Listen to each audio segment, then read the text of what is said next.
도윤은 먼지 쌓인 상자 뚜껑을 천천히 열었습니다.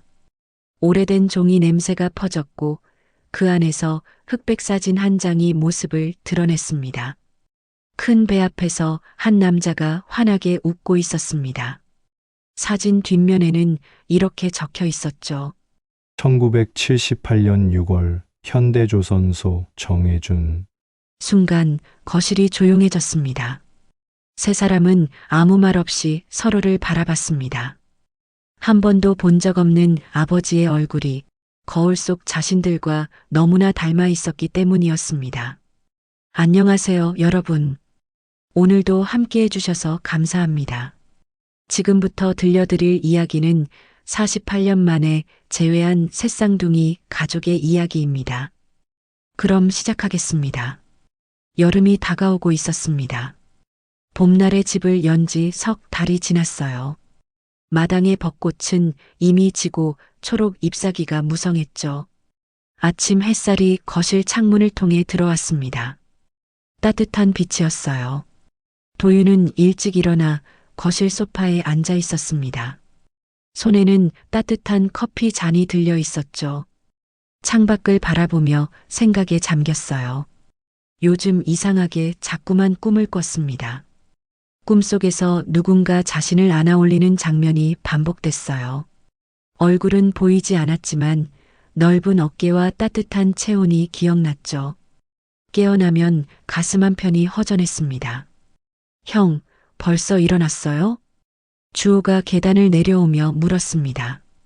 머리가 부스스했어요. 도윤은 고개를 끄덕이며 미소 지었죠. 잠이 안 와서요. 커피 마실래요? 좋죠. 두 사람은 부엌으로 갔습니다.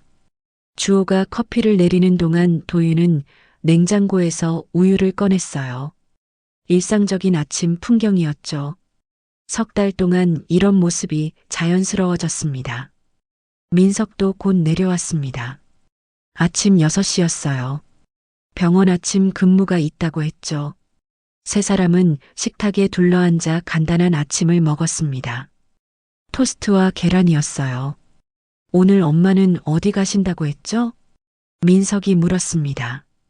도윤이 대답했어요. 시청에 서류 제출하러 가신대요. 쉼터 관련해서요. 그럼 우리가 2층 정리 끝내면 되겠네요. 주호가 말했습니다. 2층 창고를 정리하기로 했었죠.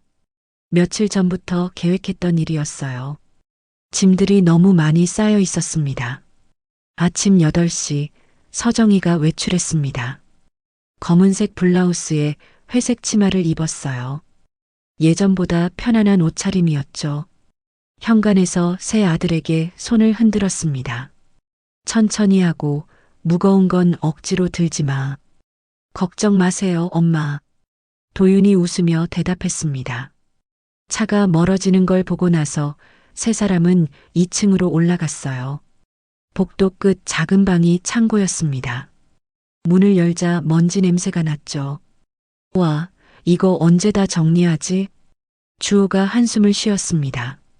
상자들이 천장까지 쌓여 있었어요. 오래된 책, 옷까지, 액자들이 어지럽게 놓여 있었죠. 세 사람은 소매를 걷어붙였습니다. 2시간 동안 열심히 일했습니다. 필요한 것과 버릴 것을 구분했어요. 땀이 났지만 멈추지 않았죠. 창문을 열어 환기를 시켰습니다. 11시쯤 됐을 때였습니다. 민석이 구석에 있던 낡은 나무 상자를 발견했어요. 다른 상자들과 달리 끈으로 여러 번 묶여 있었죠. 먼지가 두껍게 쌓여 있었습니다.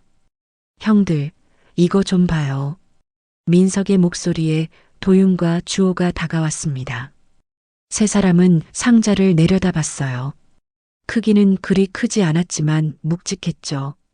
뭐가 들었을까요? 주호가 조심스럽게 물었습니다. 도윤은 끈을 천천히 풀기 시작했어요. 오래돼서 쉽게 끊어졌죠. 상자 뚜껑을 열자 낡은 종이 냄새가 풍겼습니다. 맨 위에는 낡은 사진 한 장이 있었습니다. 흑백 사진이었어요. 젊은 남자가 큰 배 앞에서 찍은 것 같았죠. 작업복을 입고 있었습니다. 환하게 웃고 있었어요. 뒤편으로 거대한 선박이 보였습니다. 이 사람 누구예요? 민석이 사진을 집어들었습니다.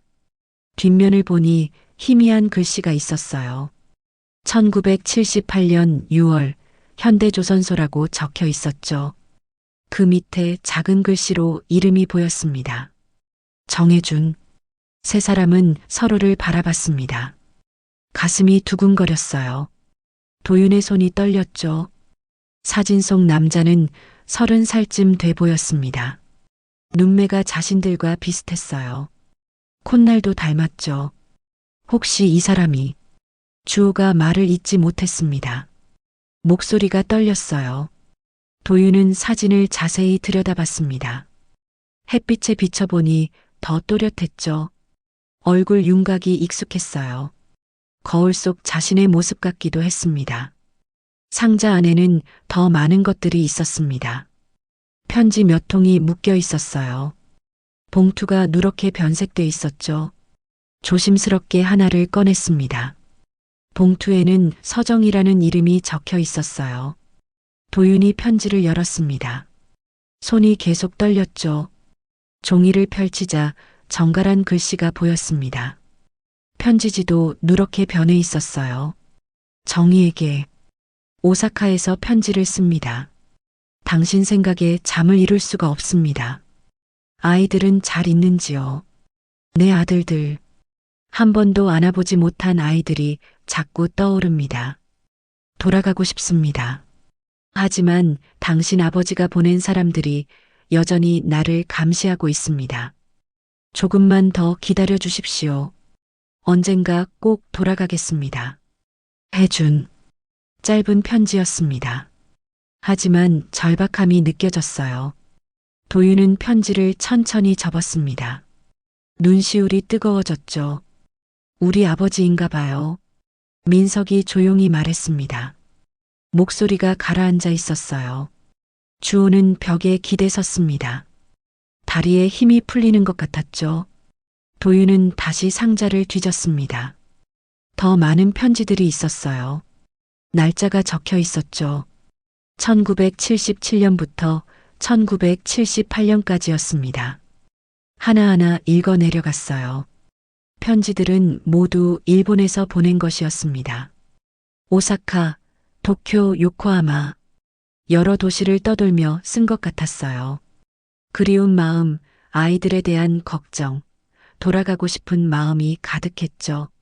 마지막 편지는 1978년 5월에 쓴 것이었습니다. 정이 드디어 한국으로 돌아갑니다. 당신 아버지의 사람들이 감시를 풀었습니다. 울산 조선소에 일자리를 얻었습니다. 돈을 벌어 당신과 아이들을 찾아가겠습니다. 조금만 기다려 주십시오. 편지는 거기서 끝났습니다. 그 이후로는 아무것도 없었어요. 도윤은 상자 바닥을 살폈습니다. 노란색 종이 한 장이 더 있었죠. 펼쳐보니 급여 명세서였습니다. 현대조선소, 용적공 정혜준. 1978년 6월부터 1979년 2월까지의 기록이 있었어요. 그 뒤로는 아무것도 없었죠. 도윤의 손이 멈췄습니다. 왜 갑자기 기록이 끊긴 걸까요? 왜 1979년 2월에 끊긴 거죠? 민석이 물었습니다. 대답할 수 있는 사람은 아무도 없었어요. 세 사람은 침묵했습니다. 바람이 창문으로 들어왔죠. 편지들이 바스락거렸습니다. 주호가 사진을 다시 집어들었습니다. 한참을 들여다봤어요. 사진 속 남자는 행복해 보였죠. 웃는 얼굴이 환했습니다. 우리가 태어난 걸 알고 계셨대요. 이 사람. 주호의 목소리가 떨렸습니다. 도윤은 그의 어깨를 잡았어요. 아무 말도 하지 않았죠. 할 말이 없었습니다. 상자 안에는 또 다른 서류가 있었습니다. 조선소 안전교육 수료증이었어요. 정혜준의 이름이 적혀 있었죠. 1978년 6월 15일자였습니다. 그 뒤로 출근 기록 같은 종이도 몇 장 있었어요. 이거 봐요. 민석이 작은 수첩을 발견했습니다. 손바닥만 한 크기였어요. 펼쳐보니 메모들이 빼곡했죠. 정혜준의 글씨였습니다. 도윤, 주호, 민석. 내 아들들의 이름. 아직 한 번도 본 적이 없지만 매일 이름을 불러본다. 언젠가 안아줄 수 있을까? 6월 20일. 오늘 첫 월급을 받았다. 조금씩 모아서 정의를 찾아가야지. 아이들도 만나야지. 7월 10일. 힘든 일이지만 견딜만하다. 아이들 생각을 하면 힘이 난다. 8월 5일. 정희에게 편지를 보냈다. 답장이 올까? 메모는 계속 이어졌습니다. 1979년 1월까지였어요. 마지막 메모는 짧았죠. 1월 30일. 내일은 큰 작업이 있다. 조심해야겠다. 그게 마지막이었습니다. 도윤은 수첩을 꼭 쥐었어요. 아버지의 마지막 생각들이 여기 담겨 있었습니다. 가슴이 미어졌죠. 오후 1시쯤 서정희가 돌아왔습니다. 현관문 여는 소리가 들렸어요. 세 사람은 2층에서 내려갔습니다. 손에 상자를 들고 있었죠. 정희는 아들들의 얼굴을 보고 눈치챘습니다. 무언가 있었다는 걸 알았어요. 가방을 내려놓고 물었죠. 무슨 일이야? 도윤이 상자를 테이블 위에 올려놓았습니다. 정희는 상자를 보더니 얼굴이 하얗게 질렸어요. 그 상자를 알고 있었던 거죠. 이걸 어디서? 창고에 있었어요. 도윤이 조심스럽게 말했습니다. 정희는 상자를 만졌어요. 손이 떨렸죠. 천천히 뚜껑을 열었습니다. 사진을 보는 순간 눈물이 흘렀어요. 혜준아. 작은 목소리였습니다. 정희는 사진을 가슴에 안았어요. 어깨가 떨렸죠. 새 아들은 그녀를 지켜봤습니다. 아무 말도 하지 못했어요. 한참 뒤 정희가 입을 열었습니다. 목소리가 갈라져 있었어요. 너희 아버지야. 정혜준. 내가 사랑했던 사람. 일본에 계셨다면서요? 편지에 그렇게 나와 있었어요. 민석이 조심스럽게 물었습니다. 정희는 소파에 앉았어요. 한참을 말없이 있다가 천천히 이야기하기 시작했죠. 혜주는 가난했어. 공사장에서 일용직으로 일했지. 우리는 사랑했어. 하지만 아버지가 알게 됐지. 정희는 편지 한 장을 집어들었습니다. 손끝으로 글씨를 쓰다듬었어요. 아버지가 혜준을 불렀어. 돈을 줬대. 정희를 떠나라고. 혜준은 거절했지. 그러자 아버지가 협박했어. 혜준 가족을 해치겠다고. 세 사람은 숨을 죽이고 들었습니다. 정희의 목소리가 계속 떨렸어요. 1977년 5월 혜준은 일본으로 떠났어. 강제로. 아버지가 보낸 사람들이 감시했대. 도망칠 수도 없었지. 엄마는 알고 계셨어요? 주호가 물었습니다. 정희는 고개를 끄덕였어요. 알았어. 하지만 어쩔 수 없었어. 너희를 낳은 뒤였거든. 아버지가 너희까지 해칠까봐 두려웠어. 그럼 언제 돌아오신 거예요? 편지에는 1978년에 한국으로 온다고 했는데요. 도윤이 물었습니다. 정희는 급여 명세서를 봤어요. 맞아. 그 무렵 돌아왔대. 정확한 시기는 몰랐어. 조선소에 취직했다는 소식도 나중에 들었지. 찾아가려고 했지만 말이 끊겼습니다. 정희는 눈을 감았어요. 숨을 깊이 들이마셨죠. 그 다음에 봄에 소식이 끊겼어. 아무리 찾아도 연락이 안 됐어. 나중에 알았어. 사고가 있었다고. 세 사람의 얼굴이 굳어졌습니다. 도윤이 물었어요. 무슨 사고요? 조선소 사고. 자세한 건 나도 몰라. 아버지가 모든 정보를 막았거든.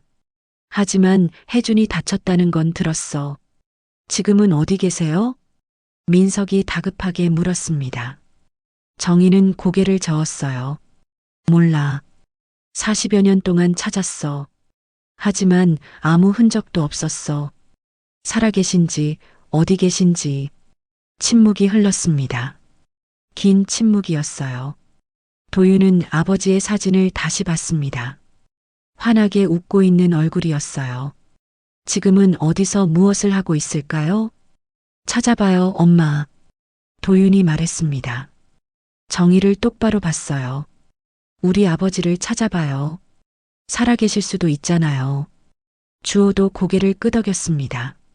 맞아요. 조선소부터 알아봐요. 기록이 남아있을 거예요. 민석이 덧붙였어요. 우리 셋이 함께 찾으면 못 찾을 것도 없어요. 정희는 새 아들을 바라봤습니다. 눈빛이 흔들렸어요. 두려움과 기대가 교차했죠. 혹시 좋지 않은 소식을 듣게 될 수도 있어. 괜찮아요. 진실을 알고 싶어요. 아버지가 어떻게 됐는지. 도윤이 단호하게 말했습니다. 정희는 한참을 망설이다 고개를 끄덕였어요. 알았어. 내일 울산으로 가자. 조선소로. 그날 저녁 네 사람은 조용히 저녁을 먹었습니다. 말은 없었지만 마음은 복잡했어요. 내일이면 새로운 진실을 알게 될 거였습니다. 두렵기도 하고 기대되기도 했죠. 도윤은 방에 돌아와 아버지의 사진을 다시 봤습니다. 수첩도 펼쳐 읽었어요. 아버지는 자신들을 사랑했습니다. 한 번도 보지 못했지만 매일 생각했어요. 그런 아버지를 꼭 찾고 싶었습니다. 살아계시든 그렇지 않든. 창밖으로 달이 떠올랐습니다. 환한 보름달이었어요. 도윤은 달을 보며 조용히 중얼거렸습니다. 아버지, 어디 계세요? 우리가 찾으러 갈게요. 밤은 깊어갔습니다. 봄날의 집은 고요했어요. 하지만 네 사람의 마음속에는 작은 희망이 자라나고 있었습니다. 내일이면 아버지를 향한 여정이 시작될 거였어요. 그날 저녁 8시, 네 사람은 거실에 모여 앉았습니다. 테이블 위에는 상자에서 꺼낸 서류들이 펼쳐져 있었어요. 사진, 편지, 수첩. 모두 과거의 흔적이었죠.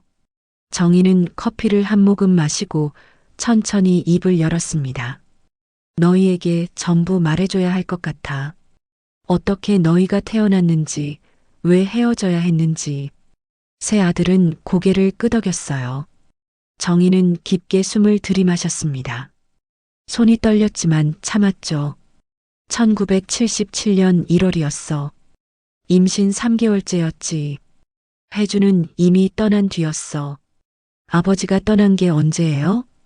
도윤이 물었습니다. 정희는 눈을 감았어요. 1976년 12월이야. 내가 임신 사실을 알았을 때였지.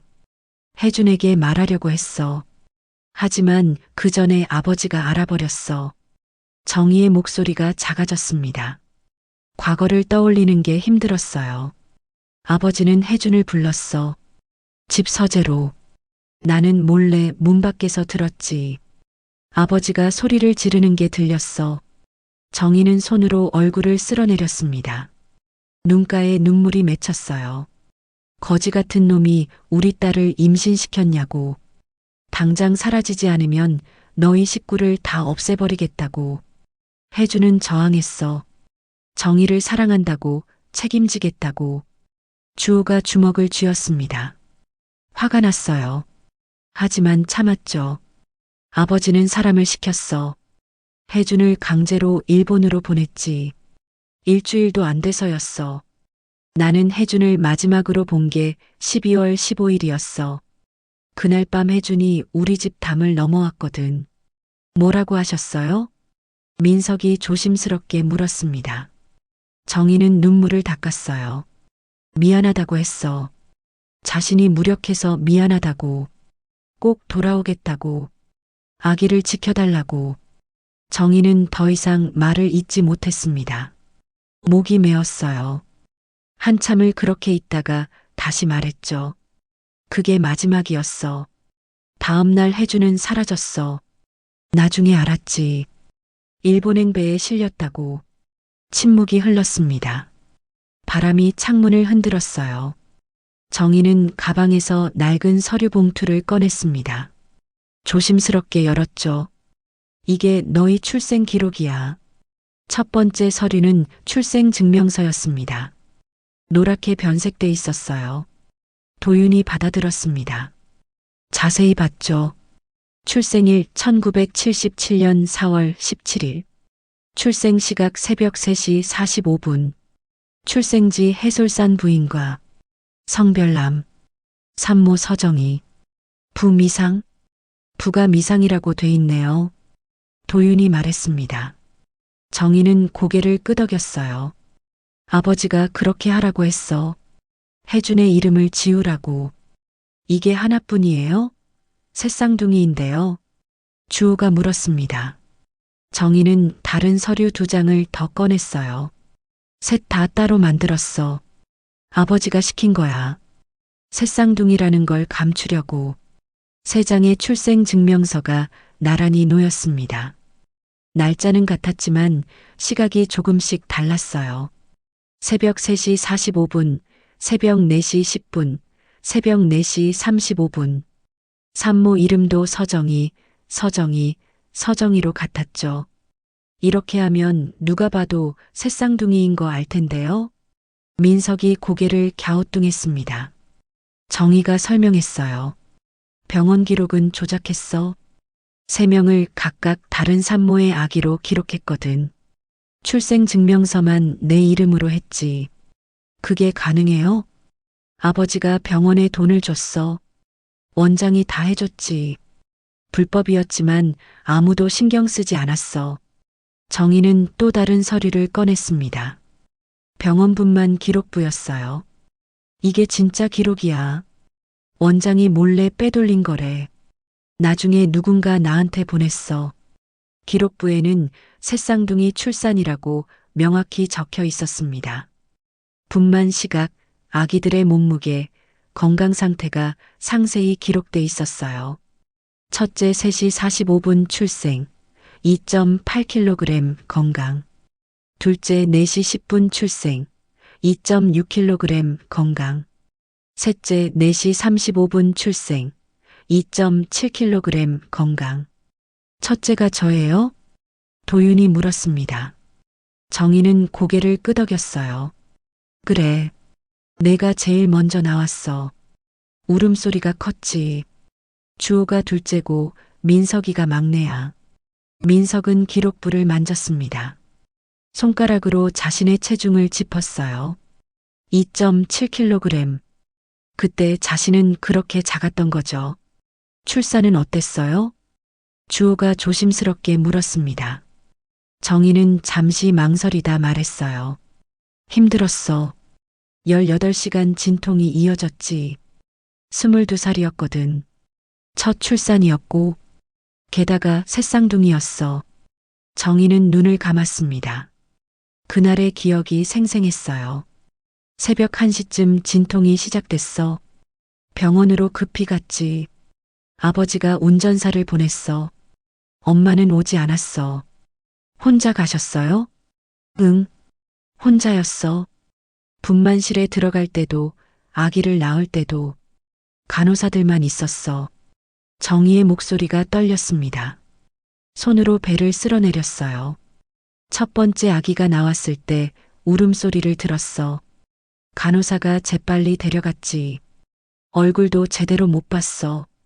도윤이었습니다. 그는 가슴이 먹먹했어요. 두 번째도 마찬가지였어. 울음소리만 들렸지.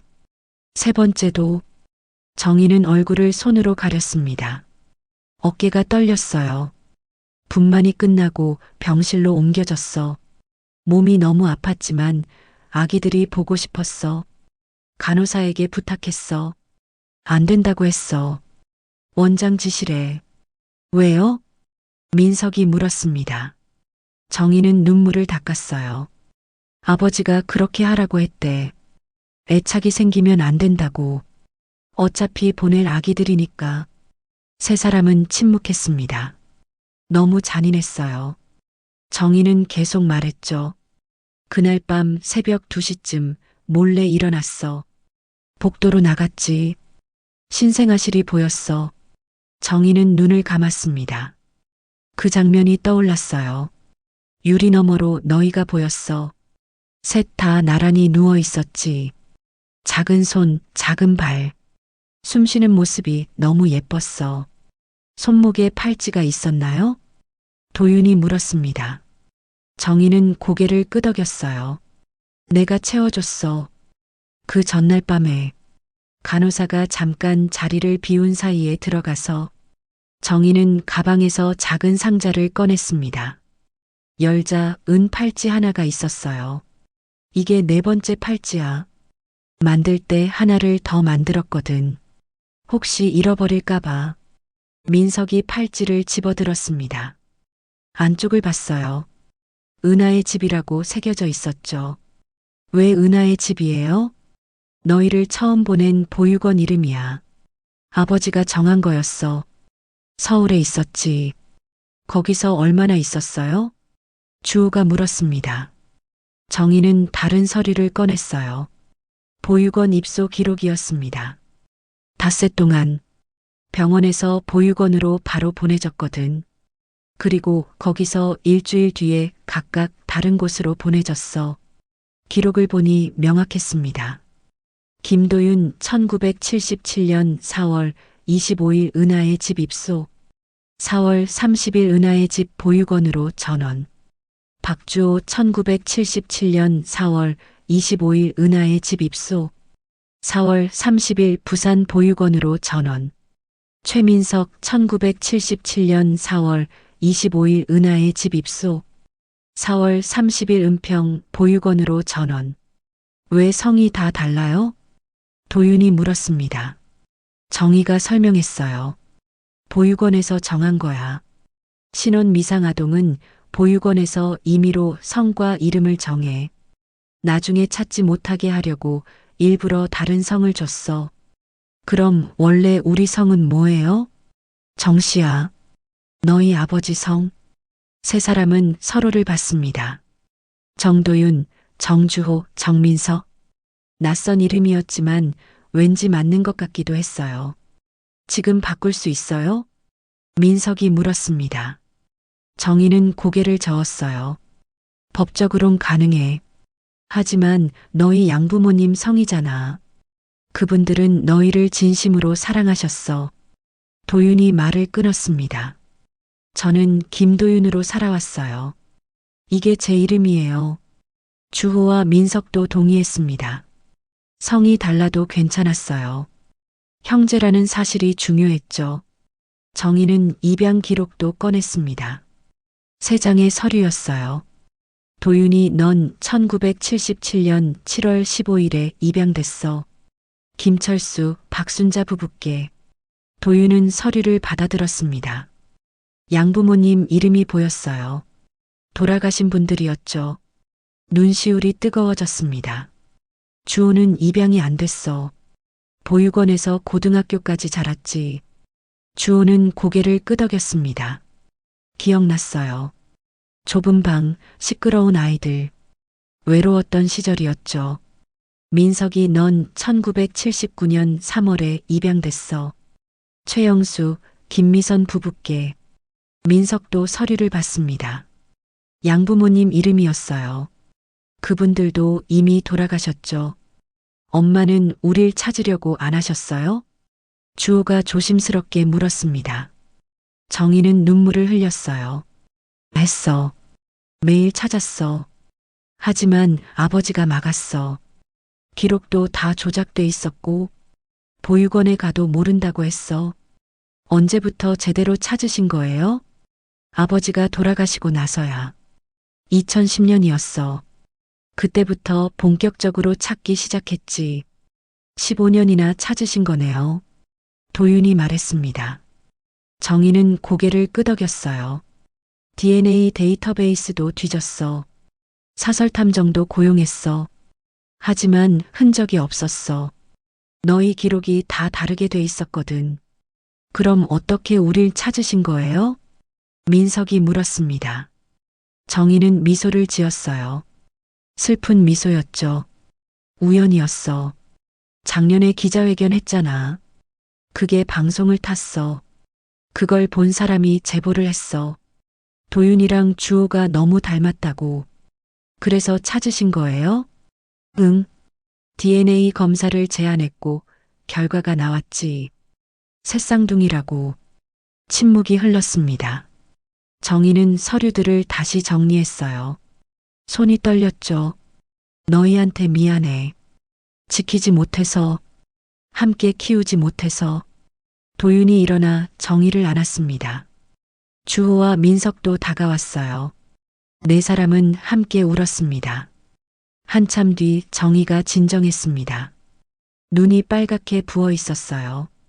내일 울산에 가면 혜준을 찾을 수 있을까? 찾을 수 있을 거예요, 엄마.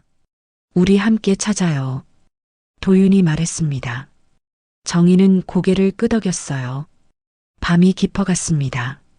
네 사람은 각자 방으로 돌아갔어요. 하지만 쉽게 잠들 수 없었죠. 도윤은 출생증명서를 다시 봤습니다. 1977년 4월 17일 새벽 3시 45분. 그게 자신이 세상에 나온 순간이었어요. 첫 울음을 울었던 순간. 하지만 어머니 품에 안기지 못했던 순간이기도 했죠. 창밖으로 별이 보였습니다. 도윤은 별을 보며 생각했어요. 내일이면 아버지의 흔적을 찾으러 간다고. 과연 무엇을 발견하게 될까요? 다음 날 아침 7시 네 사람은 차에 올랐습니다. 도윤이 운전대를 잡았어요. 목적지는 울산이었죠. 현대조선소가 있는 곳이었습니다. 2시간 반 정도 걸린다고 했어요. 정희는 뒷자리에 앉아 창밖을 봤습니다. 48년 만에 다시 찾아가는 곳이었어요. 혜준이 마지막으로 일했던 곳이었죠. 가슴이 두근거렸습니다. 혹시 살아계실까요? 아니면 어떤 소식을 듣게 될까요? 엄마, 괜찮으세요? 민석이 옆에서 물었습니다. 정희는 고개를 끄덕였어요. 응, 괜찮아. 하지만 손이 떨리고 있었습니다. 민석이 그 손을 잡아줬어요. 따뜻했죠.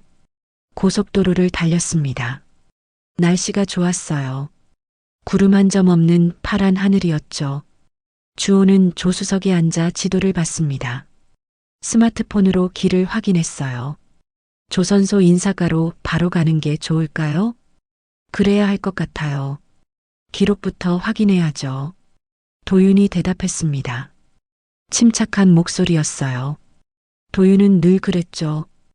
긴장되는 상황에서도 차분함을 잃지 않았습니다. 10시쯤 울산에 도착했습니다. 조선소 정문이 보였어요. 거대한 크레인들이 하늘을 찌를 듯 서 있었죠. 배들이 건조되고 있었습니다. 웅장한 광경이었어요. 저기서 아버지가 일했구나. 주호가 중얼거렸습니다. 그는 창밖을 뚫어지게 바라봤어요. 아버지가 걸었을 길, 아버지가 봤을 풍경이었죠. 도윤은 차를 주차장에 세웠어요. 네 사람은 차에서 내렸습니다. 경비실에서 방문 목적을 밝혔어요. 경비원이 전화를 걸었죠. 잠시 후 안내를 받았습니다. 본관 3층 인사과였어요. 엘리베이터를 타고 올라갔습니다. 민석이 넥타이를 고쳐 맸어요. 긴장한 모습이었죠. 주호는 손가락을 꼼지락거렸습니다. 도윤은 깊게 숨을 들이마셨어요. 인사가 문을 열고 들어갔습니다. 중년 남성이 일어나 인사했어요. 과장이라고 했죠. 이름은 김태훈이었습니다. 어서 오세요. 옛날 직원분을 찾으신다고요? 네. 정혜준이라는 분인데요. 1978년부터 1979년까지 여기서 용접공으로 일하셨어요. 도윤이 사진을 꺼내 보여줬습니다.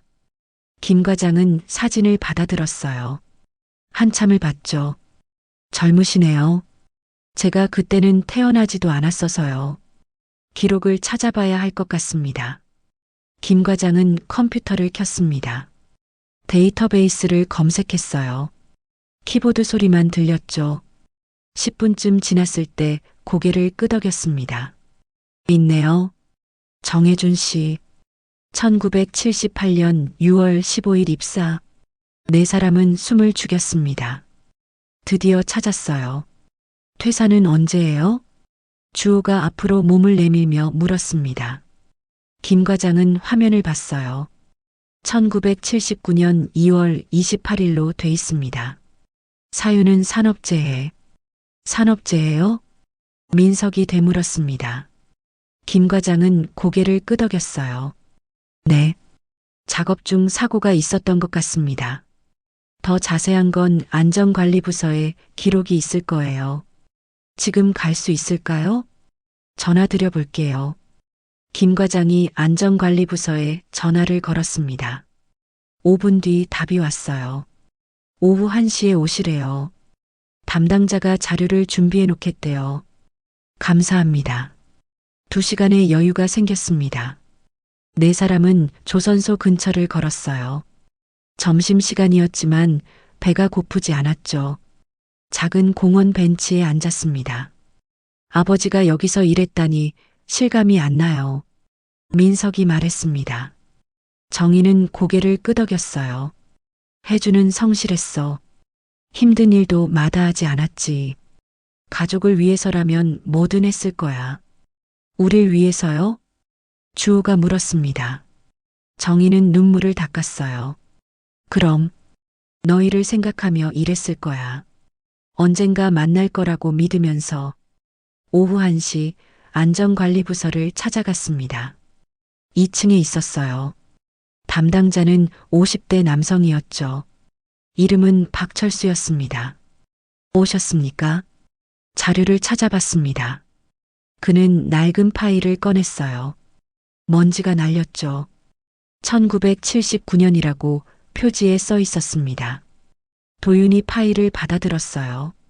손이 떨렸습니다. 천천히 보세요. 사진도 몇 장 있습니다. 파일을 펼쳤습니다. 맨 위에 사고 보고서가 있었어요. 손으로 쓴 글씨였죠. 사고 일시 1979년 2월 5일 오후 2시. 사고 장소 제3도크. 사고 유형가스 폭발. 부상자 정혜준, 이강수. 부상자라고 돼 있네요. 주호가 말했습니다. 희망이 보였어요. 부상이면 치료받고 회복했을 수도 있었죠. 다음 페이지에 사고 경위가 적혀 있었습니다. 도윤이 소리내어 읽었어요. 오후 2시 정혜준과 이강수가 배 내부에서 용접 작업 중이었다. 가스 누출이 발생했으나 감지하지 못했다. 용접 불꽃이 가스에 닿으면서 폭발했다. 많이 다쳤나요? 민석이 물었습니다. 박 부장이 대답했어요. 보고서에는 중상이라고 돼 있습니다. 울산중앙병원으로 이송됐다고 나와 있어요. 병원 기록은 없나요? 여기엔 없습니다. 병원에 직접 가봐야 할 것 같아요. 파일을 더 넘겼습니다. 사고 현장 사진이 몇 장 있었어요. 흑백 사진이었죠. 불에 탄 배 내부가 보였습니다. 검게 그을린 벽, 부서진 장비들이었어요. 여기서 사고가 난 거군요. 주호가 사진을 가리켰습니다. 가슴이 답답했어요. 아버지가 그 안에 있었다는 게 믿기지 않았죠. 혹시 당시 함께 일하셨던 분 만날 수 있을까요? 도윤이 물었습니다. 박 부장이 고개를 끄덕였어요. 이강수 반장님이 아직 계세요. 사고 현장에 있었던 분입니다. 지금 전화 드려 볼게요. 10분 뒤 네 사람은 현장 휴게실에 있었습니다. 작업복을 입은 남자가 들어왔어요. 60 정도 돼 보였습니다. 걸음걸이가 약간 불편했죠. 이강수입니다. 다리를 다쳐서 좀 불편합니다. 안녕하세요. 정혜준 씨 가족입니다. 도윤이 일어나 인사했습니다. 강수는 놀란 표정을 지었어요. 혜준이 가족이요? 혜준이한테 가족이 있었나요? 네. 저희는 아들들이에요. 셋쌍둥이고요. 민석이 대답했습니다. 강수는 의자에 주저앉았어요. 믿을 수 없다는 표정이었죠. 셋쌍둥이라니. 혜준이는 가족 이야기를 안 했거든요. 아버지에 대해 여쭤보고 싶어요. 어떤 분이었는지요. 주호가 말했습니다. 강수는 천천히 고개를 끄덕였어요. 혜준이는 좋은 사람이었어요. 일도 열심히 했고 동료들한테 친절했죠. 항상 웃었어요.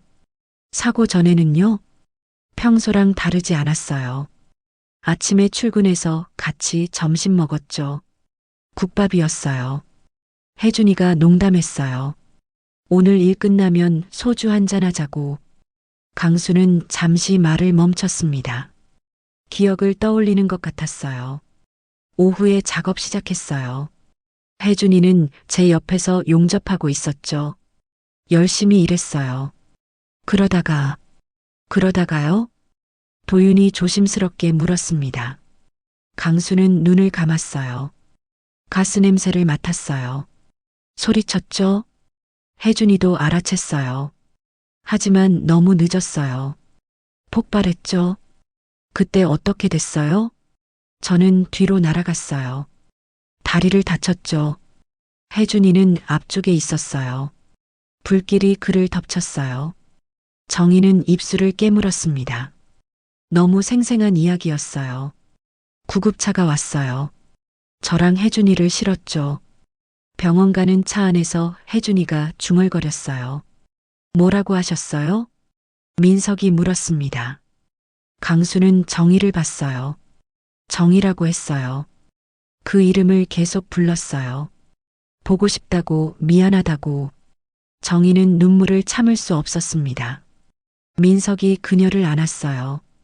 병원에서 헤어졌어요. 저는 정형외과로, 혜준이는 응급실로 갔죠. 그 뒤로 못 봤어요. 왜요? 병원에서 찾아보지 않으셨어요? 주호가 물었습니다. 강수는 고개를 저었어요. 저는 한 달 동안 입원했어요. 퇴원하고 회사에 갔더니 혜준이가 이미 퇴사했다고 하더라고요. 연락도 안 됐어요. 어디로 갔는지 모르시나요? 몰라요. 하숙집에도 안 갔대요. 짐도 안 가져갔고요. 그냥 사라진 거죠. 도윤은 메모를 했습니다. 병원 기록을 찾아봐야 했어요. 아버지가 어떻게 됐는지 알아야 했죠. 혹시 혜준이 사진 있으세요? 일하던 모습이라도요. 민석이 물었습니다. 강수는 잠시 생각하더니 지갑을 꺼냈어요. 오래된 사진 한 장이 있었죠. 이게 같이 찍은 거예요. 1978년 여름이었어요. 사진에는 6명의 남자가 있었습니다. 모두 작업복을 입고 웃고 있었어요. 한 명이 정혜준이었죠. 젊고 건강해 보였습니다. 이거 복사해도 될까요? 가지세요. 저한테는 기억이 있으니까요. 도윤이 사진을 받았습니다. 고맙다고 말했어요. 더 궁금한 거 있으면 언제든 연락하세요. 강수가 전화번호를 적어줬습니다.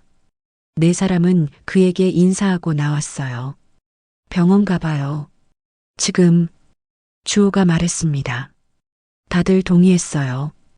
차를 타고 울산 중앙병원으로 향했습니다. 병원은 컸습니다. 10층짜리 건물이었어요. 원무과로 갔죠. 하지만 직원이 난처한 표를 지었어요. 1979년 기록은 전산화되지 않았어요. 문서 보관소에 있는데 찾으려면 시간이 걸려요. 얼마나요? 이틀 정도요. 내일 모레 오후에 오세요. 할 수 없었습니다. 기다려야 했어요. 네 사람은 병원을 나왔습니다. 집에 가서 다른 단서를 더 찾아봐요. 내일 모레 다시 올게요. 도윤이 말했습니다. 모두 고개를 끄덕였어요. 차를 타고 집으로 향했습니다. 해가 지고 있었어요. 긴 하루였죠. 많은 걸 알아냈지만 아직 답은 없었습니다. 아버지가 어디 있는지, 살아계신지 알 수 없었어요. 하지만 포기할 수 없었습니다. 더 찾아봐야 했어요. 병원 기록, 옛 친구들, 요양원 어르신들. 아버지의 흔적을 찾을 방법은 있을 거였습니다. 도윤은 운전하며 생각했어요. 아버지는 자신들을 사랑했습니다. 사고 순간에도 엄마 이름을 불렀어요. 그런 아버지를 꼭 찾아야 했습니다. 어디 계시든. 정희는 뒷자리에서 사진을 봤습니다. 강수에게 받은 사진이었어요. 웃고 있는 혜준의 모습이 보였죠. 마음이 아팠지만 따뜻하기도 했습니다. 혜준은 행복했었어요. 힘들어도 웃을 수 있었죠. 주호는 창밖을 봤습니다. 별이 하나둘 떠올랐어요. 아버지도 저 별을 봤을까요? 자신들을 생각하며 민석은 핸드폰에 메모했습니다. 앞으로 해야 할 일들이었어요. 병원 기록 확인, 요양원 방문, 옛 친구 찾기. 할 일이 많았죠. 하지만 해낼 수 있었어요. 셋이 함께라면. 집에 도착한 건 밤 9시였습니다. 긴 하루였어요. 네 사람은 거실에 모여 앉았죠. 테이블 위에 상자를 다시 꺼내 놓았습니다. 일장에서 발견했던 그 상자였어요. 다시 한번 자세히 봐야 할 것 같아요. 도윤이 말했습니다. 사진, 편지, 수첩을 하나씩 꺼냈어요. 이미 본 것들이었지만 놓친 게 있을지 몰랐죠. 주호는 조급했습니다. 병원 기록을 이틀이나 기다려야 했어요. 그동안 가만히 있을 수 없었죠. 엄마, 아버지 친구나 아는 사람 없었어요? 우리가 찾아가 볼 수 있는? 글쎄, 혜준이는 친구가 많지 않았어.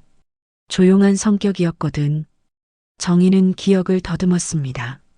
손으로 이마를 짚었어요. 잠깐 하나 있어. 김순자 할머니. 혜준이가 하숙했던 동네에서 슈퍼를 하셨어. 지금도 살아계세요? 민석이 물었습니다. 정희는 고개를 끄덕였어요. 아마도. 내가 1980년에 찾아갔었거든. 혜준이 소식을 물으러. 그때 예순이셨으니까 지금은. 정희는 계산했습니다. 지금 100살이 넘었겠죠. 하지만 혹시 알 수도 있었어요. 도윤은 수첩을 다시 펼쳤습니다. 정혜준이 쓴 메모들이었어요. 마지막 페이지를 봤죠. 1979년 1월 30일. 내일은 큰 작업이 있다. 조심해야겠다. 그 다음은 없었습니다. 하지만 뭔가 이상했어요. 페이지가 찢어진 흔적이 있었죠. 이거 봐요.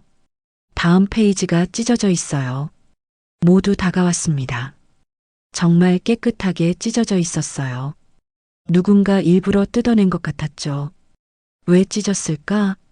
주호가 물었습니다. 아무도 대답하지 못했어요. 민석은 편지들을 다시 봤습니다.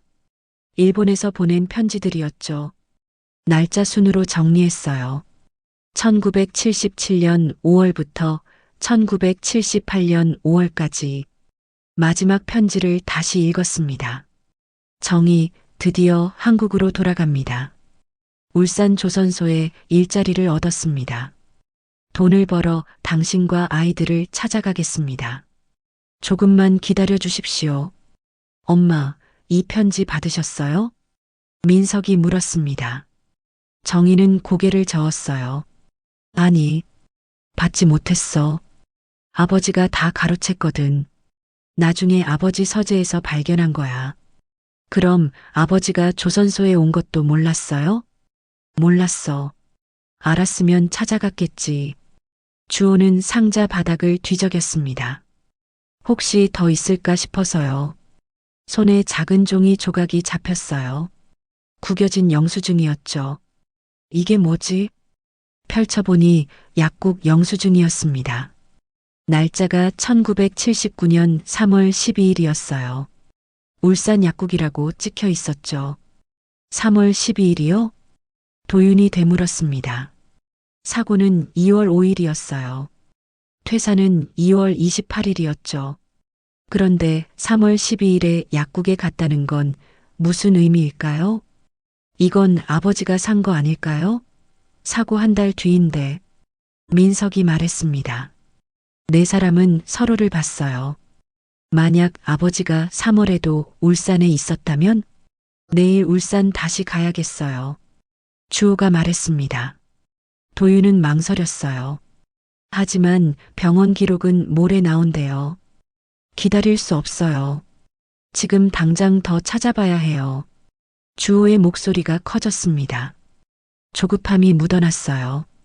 도윤은 눈살을 찌푸렸죠. 너무 서두르면 안 돼요. 차근차근 해야 해요.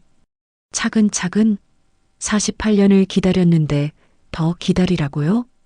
두 사람의 목소리가 높아졌습니다. 민석이 중간에 나섰어요. 형들, 싸우지 마세요. 둘 다 맞는 말이에요. 정희는 두 아들을 말렸습니다. 손을 들어 올렸어요. 그만해. 둘 다. 우리 모두 힘들어. 싸울 때가 아니야. 침묵이 흘렀습니다. 주호는 자리에서 일어나 창가로 갔어요. 도윤은 한숨을 쉬었죠. 미안해요, 형. 주호가 조용히 말했습니다. 도윤도 고개를 끄덕였어요. 나도 미안해. 너무 이성적으로만 생각했어. 민석이 제안했습니다. 내일 다시 울산 가요. 이 약국 찾아보고 김순자 할머니도 찾아봐요. 그리고 모레 병원 기록 확인하면 돼요. 모두 동의했습니다. 정희도 고개를 끄덕였어요. 다음 날 아침 7시 네 사람은 다시 울산으로 향했습니다. 이번엔 할머니를 찾는 게 목표였어요. 정희가 주소를 기억했죠. 울산 동구 방어동이었습니다. 2시간 반 뒤 동네에 도착했습니다. 오래된 주택가였어요. 좁은 골목길이 이어졌죠. 옛날 슈퍼를 찾았지만 이미 없어져 있었습니다. 다른 가게가 들어서 있었어요. 할머니는 어디 계실까요? 민석이 물었습니다. 주호가 옆 가게로 들어갔어요. 주인에게 물었죠. 혹시 김순자 할머니 아세요? 여기서 슈퍼 하셨던 분인데요. 주인은 50대 여성이었습니다. 고개를 끄덕였어요. 아, 순자 할머니요. 지금 요양원에 계세요. 사랑 요양원이에요. 여기서 10분 거리예요. 주소를 알려줬습니다.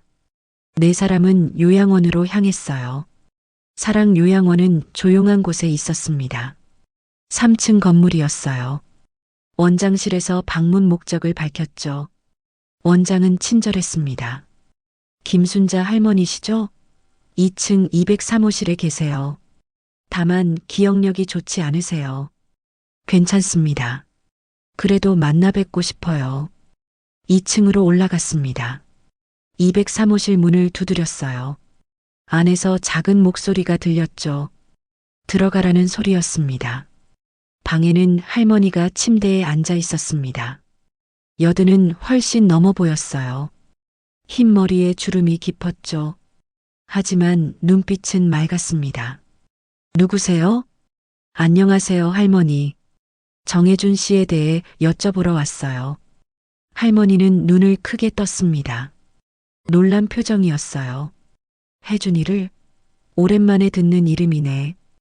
혹시 기억하세요? 정희가 앞으로 나섰습니다. 할머니는 정희를 봤어요. 한참을 들여다보더니 입을 열었죠. 당신 정희 아가씨 아니에요? 네, 맞아요. 할머니. 어머나, 정말 정희 아가씨네. 늙었지만 알아봤어요. 두 사람은 손을 잡았습니다. 할머니는 눈물을 흘렸어요. 혜준이를 어떻게 알아요? 저희는 혜준 씨 아들들이에요. 도윤이 말했습니다. 할머니는 세 사람을 번갈아 봤어요. 아들들이라니. 혜준이한테 아들이 있었어요? 네. 새쌍둥이에요. 할머니는 감격했습니다. 손으로 얼굴을 가렸어요. 혜준이는 착한 애였어요. 매일 우리 슈퍼에 와서 빵 사갔죠.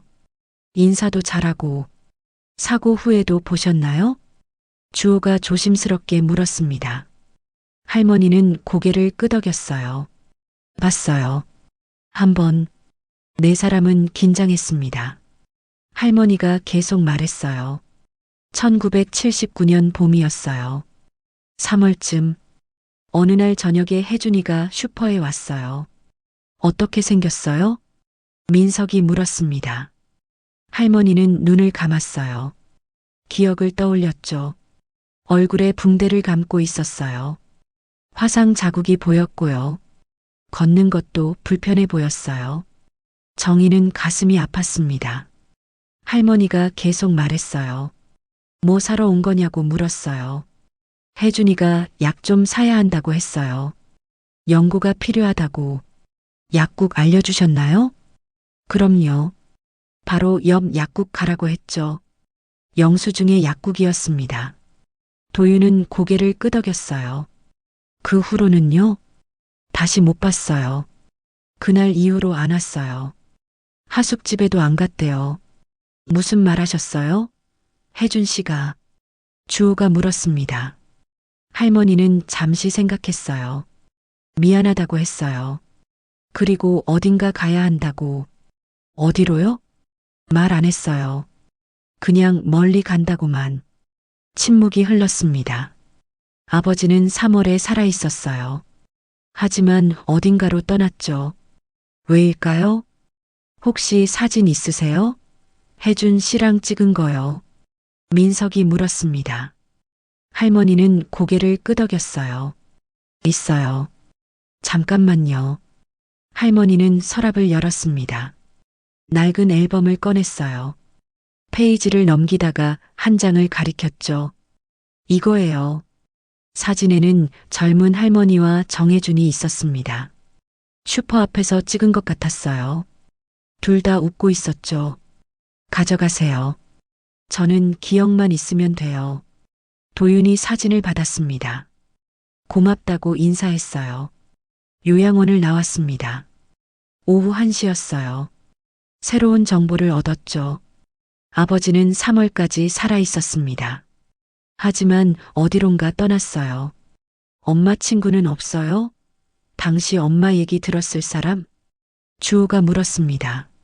정희는 고개를 끄덕였어요. 은지가 있어. 대학 친구였는데 지금 서울에 살아. 전화해봐요. 정희는 전화를 걸었습니다. 몇 번 신호음이 울렸어요. 누군가 받았죠. 여보세요? 은지야, 나 정희야. 정희? 어머, 오랜만이다. 두 사람은 잠시 근황을 나눴습니다. 그리고 정희가 본론을 꺼냈어요. 1979년 기억나? 내가 혜준이 찾으려고 했을 때. 기억하지? 너 정말 힘들어했잖아. 혹시 그때 내가 한 말 기억나? 은지는 잠시 생각했습니다. 전화기 너머로 한숨 소리가 들렸어요. 너 울면서 말했잖아.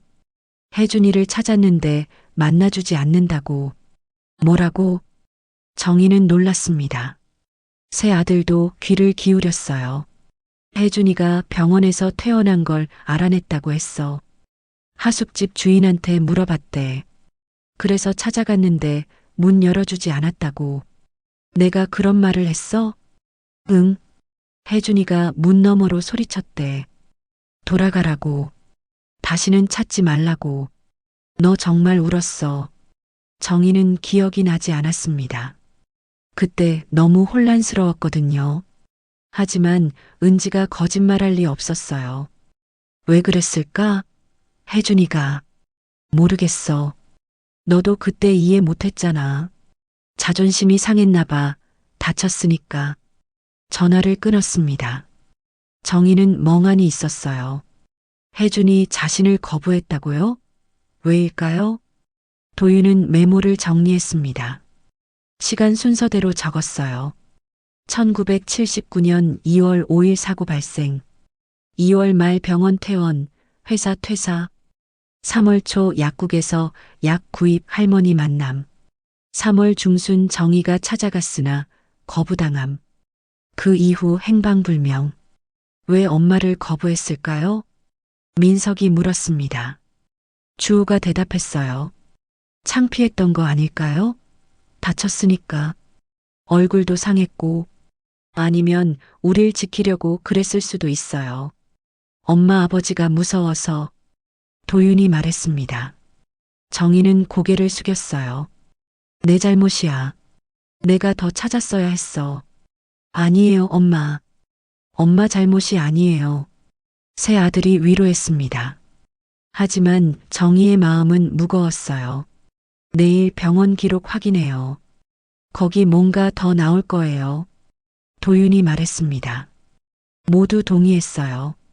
차를 타고 집으로 향했습니다. 밤이 됐습니다. 네 사람은 각자 방에 있었어요. 하지만 아무도 잠들지 못했죠. 너무 많은 생각이 머릿속을 맴돌았습니다. 도윤은 메모를 다시 봤습니다. 퍼즐 조각들이 모이고 있었어요. 하지만 아직 완성되지 않았죠. 내일이면 더 알게 될 거였습니다. 다음 날 아침 8시, 네 사람은 다시 울산으로 향했습니다. 오늘은 병원 기록을 확인하는 날이었어요. 가슴이 두근거렸죠. 무엇을 발견하게 될까요? 차 안은 조용했습니다. 아무도 말하지 않았어요. 각자 생각에 잠겨 있었죠. 도윤은 운전하며 어제 정리한 메모를 떠올렸습니다. 3월까지는 살아계셨어요. 그렇다면 지금도 어딘가 계실지 모르죠. 주호는 창밖을 봤습니다. 희망을 가지려고 했어요. 아버지를 만날 수 있을지도 몰랐죠. 민석은 손을 꼭 쥐었습니다. 불안했어요. 좋지 않은 소식일 것 같은 예감이 들었죠. 정희는 뒷자리에서 눈을 감았습니다. 기도했어요. 혜준이 살아있기를, 그리고 만날 수 있기를. 11시쯤 울산 중앙병원에 도착했습니다. 원무과로 갔어요. 직원이 기억하고 있었죠. 어제 연락하신 분들이시죠? 자료 준비됐어요. 직원은 낡은 파일을 가져왔습니다. 두꺼운 파일이었어요. 먼지가 날렸죠. 1979년 2월부터 3월까지 정혜준 씨 관련 기록입니다. 여기 열람실에서 보세요. 네 사람은 작은 방으로 들어갔습니다. 테이블에 파일을 놓았어요. 도윤이 천천히 펼쳤습니다. 첫 페이지는 입원 기록이었습니다. 1979년 2월 5일 오후 3시. 응급실 입원. 환자명 정혜준. 나이 31살. 진단이도 화상, 다발성 외상. 다음 페이지를 넘겼습니다. 치료 기록이 상세히 적혀 있었어요. 일자별로 상태가 기록돼 있었죠. 2월 6일 환자 의식 회복. 통증 호소. 진통제 투여. 2월 10일 화상 부위 드레싱. 감염 우려. 항생제 투여. 2월 15일 상태 호전. 보행 연습 시작. 2월 20일 얼굴 화상 흉터 남을 것으로 예상. 환자 우울증 증세. 민석이 글을 읽으며 가슴이 아팠습니다. 아버지가 얼마나 힘들었을까요? 2월 26일 환자 강력히 퇴원 요청. 상태 안정적이나 추가 치료 필요. 환자 거부. 퇴원 허가. 여기까지는 알고 있던 거예요. 주호가 말했습니다. 도윤이 다음 페이지를 넘겼어요. 손이 떨렸습니다. 다음 기록은 3월이었습니다. 3월 18일. 응급실 재입원이라고 적혀 있었어요. 네 사람은 숨을 죽였습니다. 재입원? 왜일까요? 3월 18일 오후 5시. 응급실 내원. 발견 장소 울산역 인근. 발견자 행인. 환자 상태 의식 없음. 심한 쇠약, 영양실조, 폐렴 의심. 도윤의 손이 멈췄습니다. 목소리가 나오지 않았어요. 민석이 대신 읽었죠. 응급처치 시행. 중환자실 이송.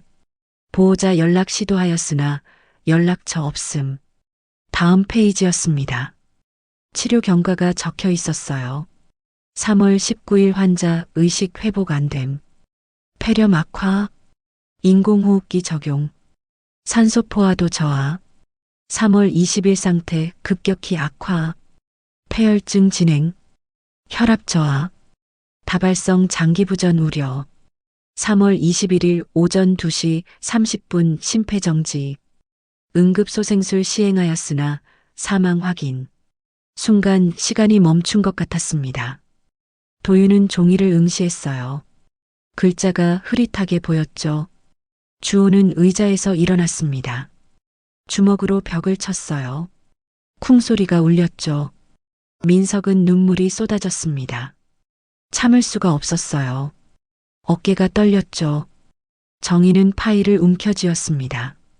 종이가 구겨졌어요. 비명을 지를 것 같았지만 참았죠. 입술을 깨물었습니다. 피가 났어요. 거짓말이에요. 민석이 울먹이며 말했습니다. 고개를 저었어요. 거짓말일 리 없어요. 도윤이 조용히 말했습니다. 목소리가 갈라져 있었어요. 다음 페이지를 넘겼죠. 사망 진단서가 있었습니다.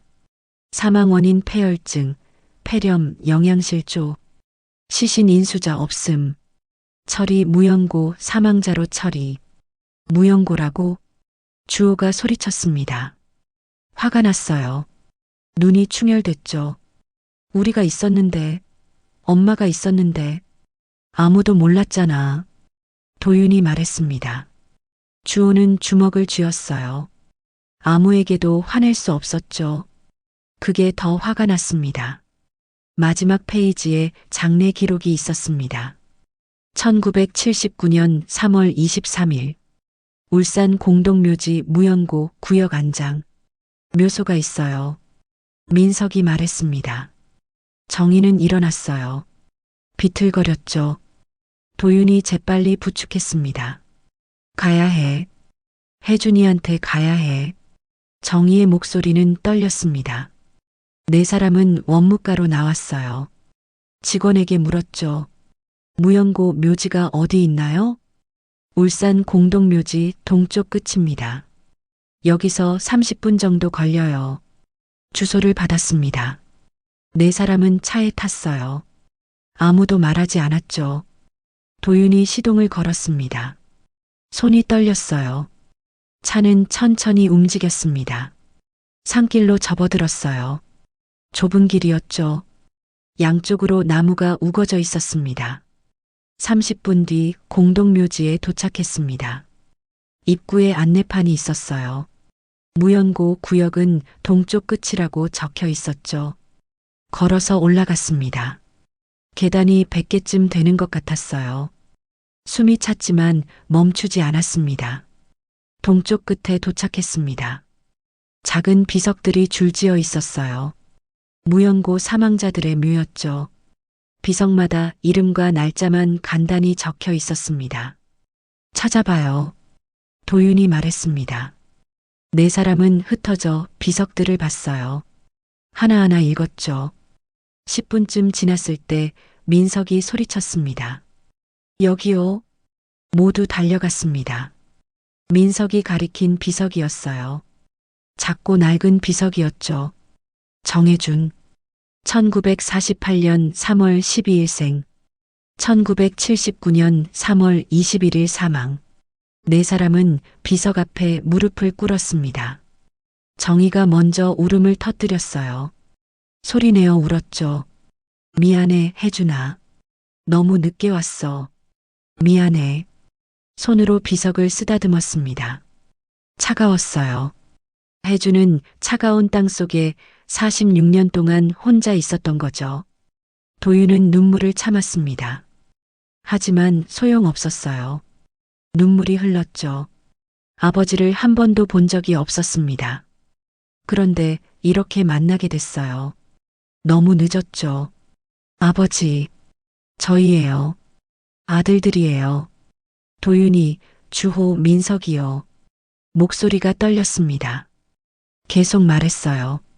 한 번도 뵙지 못했어요. 하지만 아버지를 사랑해요. 우릴 사랑해 주셔서 감사해요. 주호는 주먹으로 땅을 쳤습니다. 화가 났어요. 분노가 치솟았죠. 왜 이렇게 됐을까요? 왜 아버지는 혼자 죽어야 했을까요? 왜요? 왜 우리한테 오지 않으셨어요? 왜 혼자 거리에서 쓰러지셨어요? 소리쳤습니다. 대답은 없었어요. 바람만 불었죠. 민석은 비석을 안았습니다. 볼을 비석에 댔어요. 차가웠지만 아버지 같았죠. 아버지, 보고 싶었어요. 평생 보고 싶었어요. 왜 이렇게 늦게 만나요? 울음소리가 산에 울렸습니다. 네 사람은 한참을 그렇게 있었어요. 해가 기울기 시작했습니다. 오후 4시쯤이었어요. 정희가 일어났습니다. 가방에서 흰 국화 한 다발을 꺼냈어요. 아침에 산 거였죠. 혹시 몰라서요. 비석 앞에 국화를 놓았습니다. 손을 모았어요.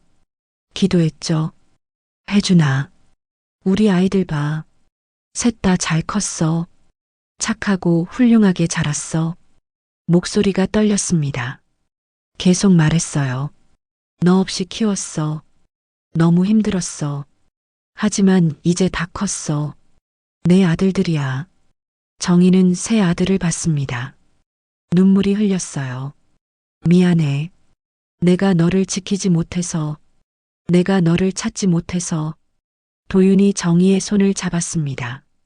따뜻했어요. 엄마 잘못이 아니에요.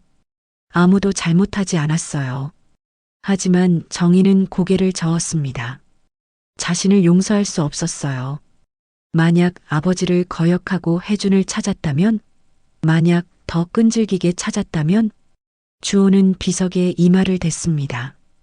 차가움이 느껴졌어요.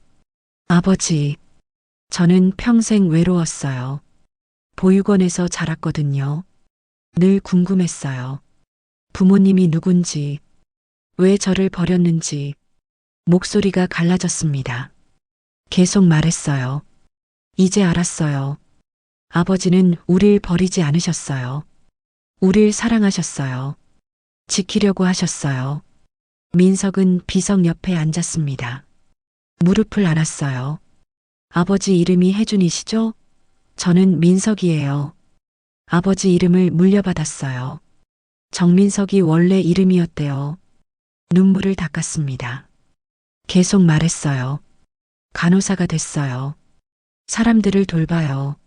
아버지처럼 착하게 살려고 해요. 바람이 불었습니다. 따뜻한 바람이었어요. 마치 아버지가 안아주는 것 같았죠. 도윤이 말했습니다. 아버지, 이제 혼자가 아니에요. 우리가 있어요. 자주 올게요. 외롭지 않게 해드릴게요. 정희도 고개를 끄덕였습니다. 그래. 이제 자주 올게. 내가 좋아하는 국밥도 가져올게. 너 국밥 좋아했잖아. 주호가 일어났습니다. 비석을 닦았어요. 먼지를 털어냈죠. 깨끗해졌습니다. 새 비석 세워드릴게요. 큰 거로요. 이름도 크게 새기고요. 민석도 일어났습니다. 손으로 흙을 정리했어요. 주변을 깨끗하게 만들었죠. 꽃도 많이 심을게요. 아버지가 좋아할 만한 꽃으로요.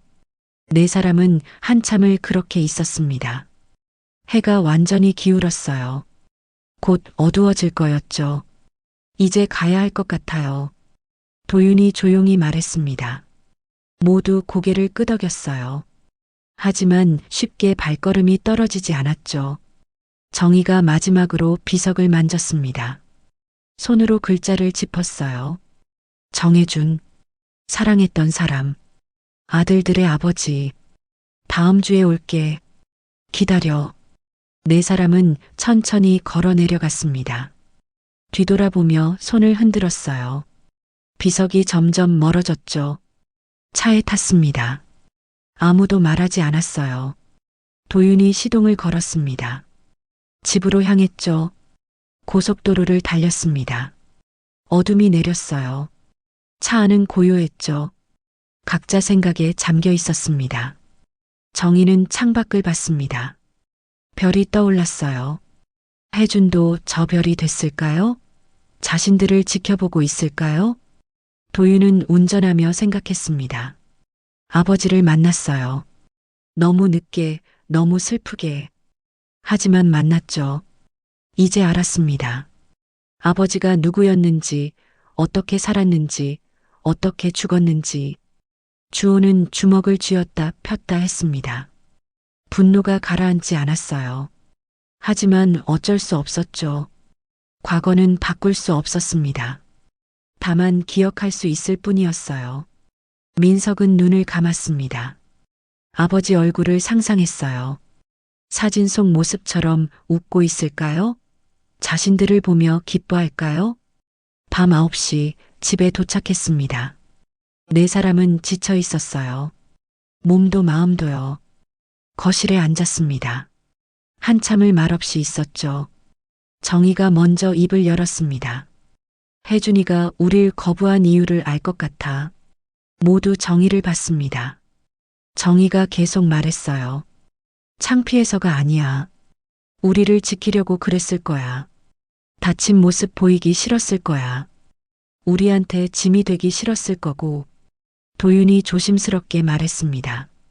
병원 기록에 우울증 증세가 있었어요. 2월 20일 기록이에요. 얼굴 화상 흉터 때문에 많이 힘들어 하셨나 봐요. 주호가 말을 이었습니다. 그리고 일도 못하는 상태였잖아요. 돈도 없고 아버지는 그런 모습으로 엄마를 만나고 싶지 않았을 거예요. 민석도 고개를 끄덕였습니다. 엄마 외할아버지도 무서웠을 거예요. 또 위협받을까봐. 엄마와 우리를 지키려면 멀리 떠나는 게 최선이라고 생각하셨을 거예요. 정희는 눈물을 흘렸습니다. 그래서 거부한 거구나. 사랑해서. 도윤이 고개를 끄덕였습니다. 맞아요. 사랑했으니까요. 그리고 엄마 아버지가 무서웠을 거예요. 또 우릴 해칠까봐. 바보같이. 주호가 중얼거렸습니다. 눈물이 또 났어요. 우리 만났으면 좋았을 텐데. 그냥 함께 살았으면 좋았을 텐데. 민석도 울었습니다. 네 사람은 또 한참을 울었어요. 밤이 깊어갔습니다.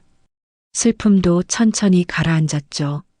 하지만 완전히 사라지지는 않았습니다.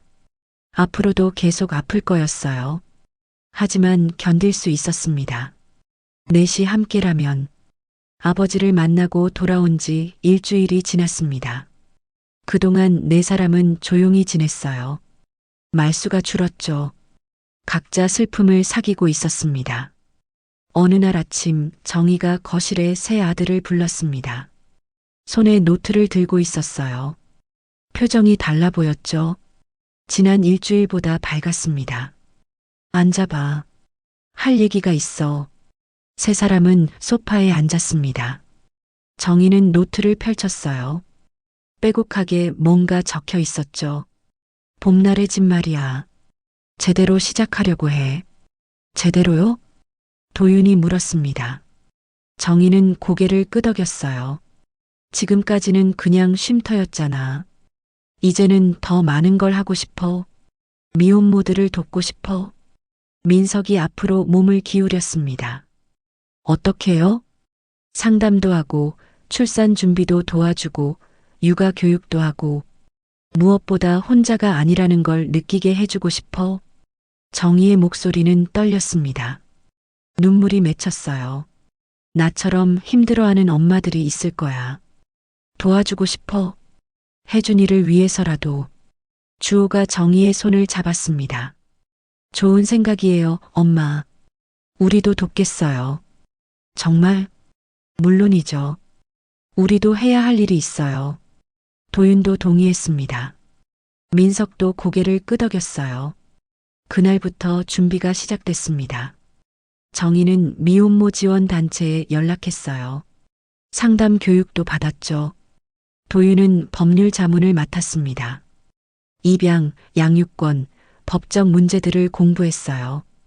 주호는 시설 관리를 했습니다. 방을 정리하고 아기 침대를 들였죠. 민석은 의료 지원을 준비했습니다. 산전 검진, 출산 후 관리를 계획했어요. 한 달이 지났습니다. 봄날의 집에 첫 번째 입소자가 왔어요. 20살 여성이었습니다. 이름은 지수였죠. 임신 6개월이었어요. 안녕하세요. 저는 서정희예요. 정희가 따뜻하게 인사했습니다. 지수는 고개를 숙였어요. 눈을 마주치지 않았죠. 편하게 있어요. 여기는 안전한 곳이에요. 방으로 안내했습니다. 깨끗하고 아늑한 방이었어요. 창문으로 햇살이 들어왔죠. 필요한 거 있으면 언제든 말해요. 지수는 아무 말도 하지 않았습니다. 정희는 문을 닫고 나왔어요. 마음이 아팠죠. 지수의 눈빛이 48년 전 자신과 똑같았습니다. 두렵고 외롭고 절망적이었어요. 며칠 동안 지수는 방에만 있었습니다. 식사도 거의 하지 않았어요. 정희는 걱정했죠. 하지만 재촉하지 않았습니다. 시간이 필요하다는 걸 알았어요. 일주일 뒤 저녁, 지수가 처음으로 거실에 나왔습니다. 정희가 혼자 차를 마시고 있었어요. 앉을까요? 정희가 물었습니다. 지수는 망설이다 앉았어요. 차 한잔 할래요? 지수는 고개를 끄덕였습니다. 정희는 따뜻한 허브티를 건넸어요. 한참 침묵이 흘렀습니다. 정희가 먼저 입을 열었어요. 힘들죠? 지수는 고개를 끄덕였습니다. 눈물이 흘렀어요. 저도 그랬어요. 22살 때요. 지수가 고개를 들었습니다. 놀란 표정이었죠. 원장님도요? 네. 새쌍둥이를 낳았어요. 혼자서요. 정희는 자신의 이야기를 했습니다. 임신, 출산, 헤어짐. 모든 걸 말했어요. 지수는 울며 들었죠. 아이들은 어떻게 됐어요? 헤어졌어요. 48년 동안요. 작년에 다시 만났죠. 다행이네요. 그래요. 늦었지만 만났어요. 그래서 이 집을 만들었어요. 당신 같은 사람들을 돕기 위해서요. 지수는 정희의 손을 잡았습니다. 처음으로 미소를 지었어요. 감사해요. 그날 이후 지수는 변했습니다. 식사도 잘하고 산책도 하고 다른 입소자들과도 이야기했어요. 정희는 매일 지수와 상담했습니다. 출산 계획, 육아 준비, 미래 설계를 함께 했죠. 도윤은 일주일에 2번 봄날에 집에 왔습니다. 법률 상담을 했어요. 혼인신고 없이 출산하는 경우, 양육비 청구, 입양 절차 등을 설명했죠. 어려운 내용을 쉽게 풀어서 말했습니다. 걱정하지 마세요. 법이 당신 편이에요. 도윤의 말에 입소자들은 안심했습니다. 처음으로 누군가 자신 편이라는 걸 느꼈어요. 주호는 매일 집을 관리했습니다. 고장 난 곳을 고치고 청소하고 장도 봤어요. 입소자들과 농담도 했죠. 주호 씨는 웃는 게 좋아요. 한 입소자가 말했습니다. 주호는 웃었어요. 원래는 안 웃었어요. 여기 오면서 많이 웃게 됐어요. 민석은 주말마다 건강검진을 했습니다. 혈압, 체중, 태아 심박동을 확인했어요. 걱정되는 부분은 병원 연계도 해줬죠. 아기가 건강해요. 잘 크고 있어요. 민석의 말에 산모들은 안도했습니다. 배를 쓰다듬으며 미소 지었어요. 석 달이 지났습니다. 지수가 출산했어요. 건강한 여자아기였죠. 2.9kg이었습니다. 정희는 분만실 밖에서 기다렸습니다. 새 아들도 함께 있었어요. 문이 열렸죠. 간호사가 아기를 안고 나왔습니다. 산모도 아기도 건강해요. 정희는 눈물이 났습니다. 48년 전 자신은 아기를 안아보지도 못했어요. 하지만 지수는 달랐죠. 병실에 들어갔습니다. 지수가 아기를 안고 있었어요. 행복한 미소였죠. 원장님, 제 딸이에요. 예쁘네요. 정희는 아기를 보며 울었습니다. 지수는 정희의 손을 잡았어요. 원장님 덕분이에요. 혼자였으면 못 나았을 거예요. 아니에요. 당신이 용기 있었어요. 지수는 한 달 동안 봄날의 집에서 산후조리를 했습니다. 정희와 민석이 돌봐줬어요. 육아 방법도 가르쳐줬죠. 이렇게 앉는 거예요. 목을 꼭 받쳐주고요. 정희는 아기를 안았습니다. 작고 따뜻했어요. 48년 전 못 안았던 아이들이 생각났죠. 하지만 슬프지 않았습니다. 이제는 도울 수 있었어요. 한 달 뒤 지수가 퇴소했습니다. 원룸을 구했고 일자리도 찾았어요. 도윤이 도와줬죠. 잘 살게요. 정말 감사해요. 지수는 정의를 안았습니다. 정의도 꽉 안았어요. 힘들면 언제든 오세요. 여기는 당신 집이에요. 지수가 떠난 후 정의는 마당에 나갔습니다. 벤치에 앉았어요. 도윤이 옆에 왔죠. 엄마, 괜찮으세요? 응, 괜찮아. 오히려 기뻐. 정의는 미소 지었습니다. 진심이었어요. 혜준이가 봤으면 좋아했을 것 같아. 우리가 사람들을 돕는 거 맞아요. 아버지도 기뻐하실 거예요. 너희 덕분이야. 너희가 함께 해줘서. 도윤은 정의의 손을 잡았습니다. 따뜻했어요. 그날 저녁 네 사람은 거실에 모였습니다. 저녁을 먹으며 이야기했어요. 지수가 잘할 거예요. 민석이 말했습니다. 정의는 고개를 끄덕였어요. 그럼, 강한 애야. 다음 주에 2명 더 온대요. 주호가 말했습니다. 정의는 노트를 봤어요. 맞아. 준비해야지. 저는 방 하나 더 만들게요. 저는 법률 자료 더 준비할게요. 저는 산전 검진 프로그램 짤게요. 네 사람은 각자 할 일을 정했습니다. 바빴지만 행복했어요. 밤이 됐습니다. 정의는 혼자 방에 있었어요. 서랍에서 아버지 사진을 꺼냈죠. 조선소 앞에서 웃고 있는 모습이었습니다. 혜준아, 우리 잘하고 있지? 사진에 대고 속삭였습니다. 대답은 없었지만 괜찮았어요. 혜준이 보고 있다는 걸 느꼈죠. 미안한 마음이 조금씩 줄어들어. 이렇게 사람들을 도우니까 내가 못다한 사랑을 내가 하는 것 같아. 눈물이 흘렀습니다. 하지만 슬픈 눈물은 아니었어요. 치유의 눈물이었죠. 우리 아들들도 잘 크고 있어. 착하고 따뜻하게. 내가 그랬던 것처럼. 사진을 가슴에 안았습니다. 혜준의 온기가 느껴지는 것 같았어요. 다음 날 아침 정의는 일찍 일어났습니다. 마당에 나가 꽃에 물을 줬어요. 장미, 백합, 코스모스가 피어 있었죠. 아름다웠습니다. 새 입소자 2명이 오전 10시에 도착했습니다. 25살과 26살이었어요. 둘 다 긴장한 표정이었죠. 어서 와요. 편하게 있어요. 정의는 따뜻하게 맞이했습니다. 방으로 안내했어요. 여기서는 누구도 당신을 판단하지 않아요.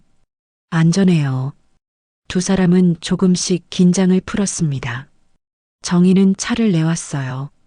천천히 적응해요. 시간 있으니까.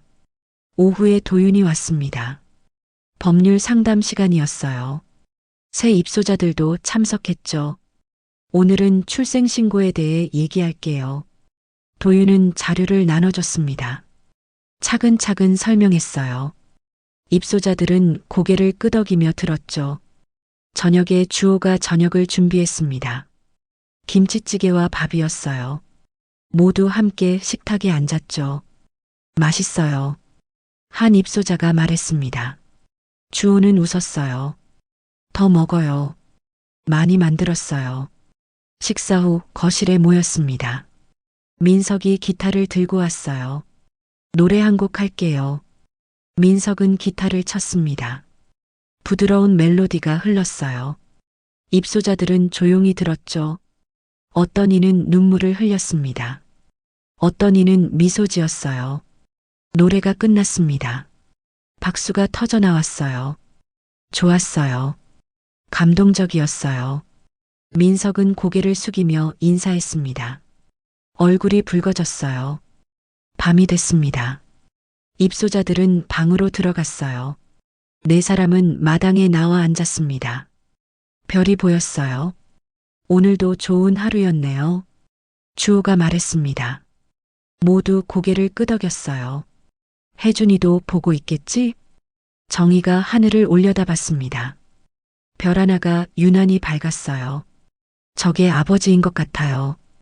민석이 가리켰습니다. 네 사람은 별을 봤어요. 아버지, 우리 잘하고 있어요. 도윤이 속삭였습니다. 바람이 불었어요. 따뜻한 바람이었죠. 정희는 깊게 숨을 들이마셨습니다. 가슴이 편했어요. 48년 동안 짓눌렸던 죄책감이 조금씩 가벼워지고 있었습니다. 완전히 사라지진 않겠죠. 하지만 이제는 견딜만 했어요. 분노도 줄어들었습니다. 아버지에 대한, 운명에 대한, 세상에 대한 분노가요. 이제는 이해했어요. 모두 최선을 다했다는 걸. 혜준도, 자신도, 아이들도요. 내일 울산 갈까요? 아버지 묘소예요. 주호가 제안했습니다. 모두 좋다고 했어요. 꽃 가져가요. 아버지 좋아하실 만한 거로요. 민석이 말했습니다. 정희는 미소 지었어요. 그래. 장미 가져가자. 빨간 장미. 네 사람은 한참 더 밤하늘을 봤습니다. 별이 반짝였어요. 혜준도 저기 어딘가 있을 거였습니다. 자신들을 지켜보며 미소 짓고 있겠죠. 치유는 천천히 일어나고 있었습니다. 하루하루 한 사람 한 사람 도우면서요. 슬픔은 사라지지 않았지만 희망이 자라나고 있었습니다. 그걸로 충분했어요. 봄날의 집을 시작한 지 6개월이 지났습니다. 그동안 12명의 산모가 다녀갔어요. 모두 건강하게 출산했고 새 삶을 시작했죠. 입소문이 났습니다. 지역 주민들이 관심을 가지기 시작했어요. 어느 날 오전 10시 낯선 전화가 걸려왔습니다. 정희가 받았어요. 여보세요? 안녕하세요. 서울일보 김민지 기자입니다.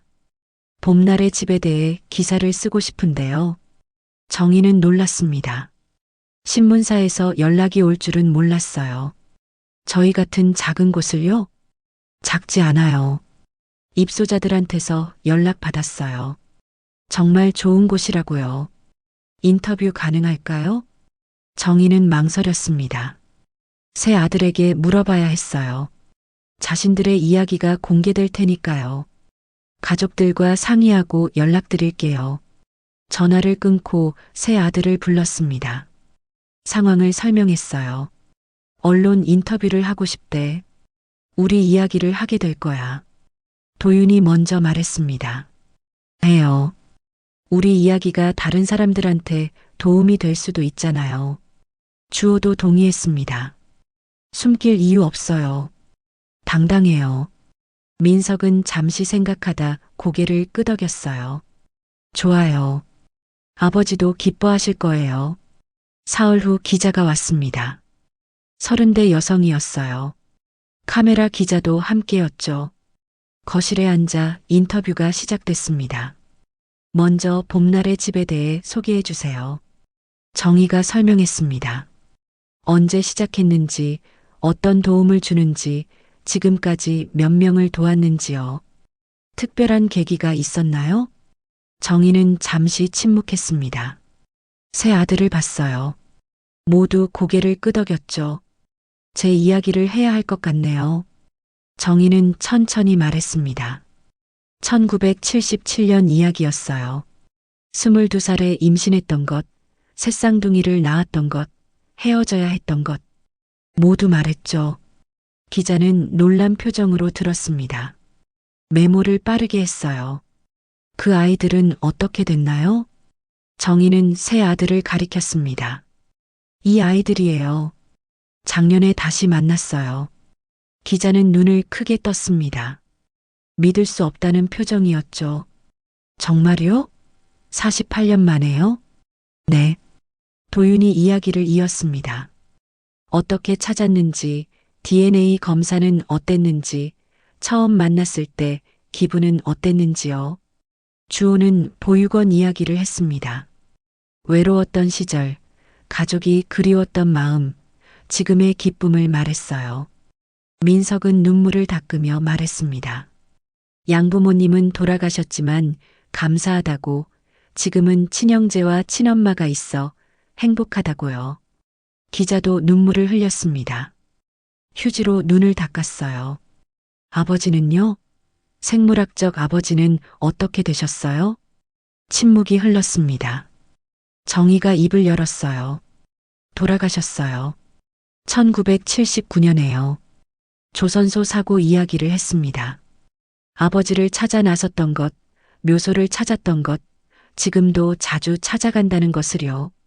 아버지를 위해 이 집을 시작했어요.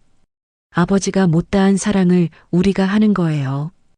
기자는 한참 동안 아무 말도 하지 못했습니다. 감동받은 표정이었어요. 사진 좀 찍어도 될까요? 네 사람은 마당으로 나갔습니다. 벤치에 앉았어요. 사진을 찍었죠. 정희는 가운데 앉고 세 아들이 양옆에 섰습니다. 모두 웃었어요. 행복한 미소였죠. 입소자들도 인터뷰했습니다. 카메라 없이 얼굴도 가렸어요. 개인정보 보호였죠. 봄날의 집이 어때요? 생명을 구해줬어요. 여기 아니었으면 아기를 못 낳았을 거예요. 원장님은 어떤 분이세요? 천사예요. 제 이야기를 들어주고 울게 해주고 웃게 해줬어요. 인터뷰는 2시간 동안 이어졌습니다. 기자는 마지막으로 물었어요. 앞으로 계획이 있으세요? 정희는 세 아들을 봤습니다. 함께 준비했던 계획이 있었어요. 재단을 만들려고 해요. 정해준 재단이요. 아버지 이름으로요. 어떤 재단인가요? 미혼모 지원이요. 법률, 의료, 육아, 취업까지 전부 도울 거예요. 봄날의 집은 시작일 뿐이에요. 기자는 고개를 끄덕이며 메모했습니다. 멋진 계획이네요. 기사 잘 쓸게요. 일주일 후 기사가 났습니다. 일요일 조간신문 사회면 전체였어요. 큰 사진과 함께 상세한 기사가 실렸죠. 제목은 이랬습니다.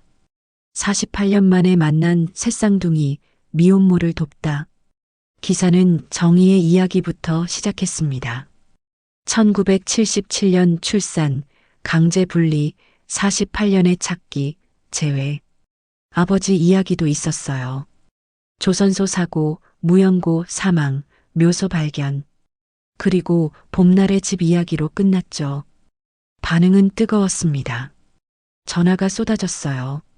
도움을 원하는 산모들, 후원하고 싶다는 사람들, 응원 메시지를 보내는 독자들이었죠. 감당이 안 돼요. 주호가 말했습니다. 전화를 받느라 정신이 없었어요. 좋은 일이야. 더 많은 사람을 도울 수 있어. 정희는 웃었습니다. 바빴지만 행복했어요. 지역 주민들도 찾아왔습니다. 물건을 기부하는 사람, 자원봉사를 하겠다는 사람, 그냥 응원하러 온 사람들이었어요. 신문 봤어요. 감동받았어요. 힘내세요. 좋은 일 하시네요. 정희는 한 사람 한 사람 악수하며 감사했습니다.